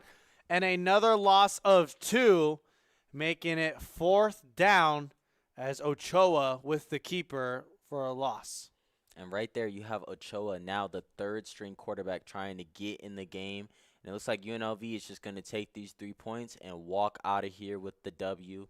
You have to love the effort and the whole team environment that they've been able to have today. And no, they're going to stay on the field here at 4th and 4. Just try to get the first down, then take the kneel, get this over with. 4th and 4 at the Ram 13-yard line. Minute 14 to go here. Rebels lead 42-10.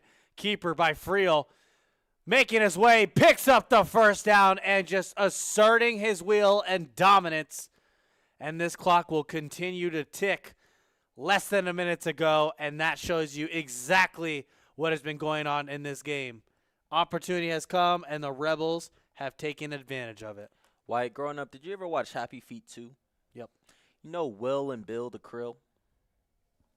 Well, right now, this is going to be the 3rd prawn. His name is Cameron Friel, and he's able to pick up the first down because of sheer will on that play. And UNLV will be able to take this Bill, get in victory formation, and walk out of here with a W. A much-needed win after 2 straight losses to 2 really, really good teams, really, really good programs.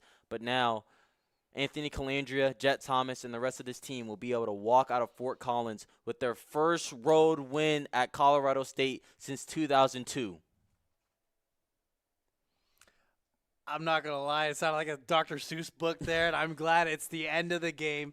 It is their first road win at Colorado State since 2002, Johnny. What an absolute display here by UNLV's offense, putting up 42 points on the road after losing 2 consecutive games.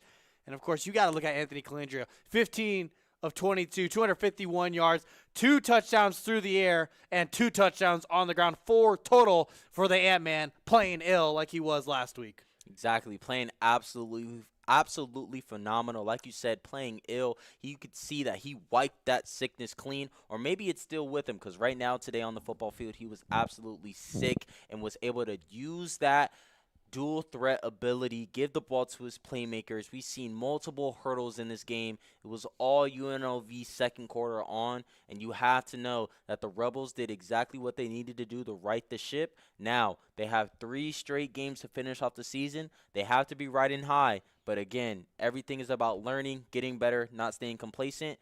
I love to see what I saw from the Rebels today. 571 total yards, 42 points on the road. Special thank you to our program director, Kevin Martin, for making this happen. For all of you tuning in, thank you so much for listening. Have a good one. See you later, folks.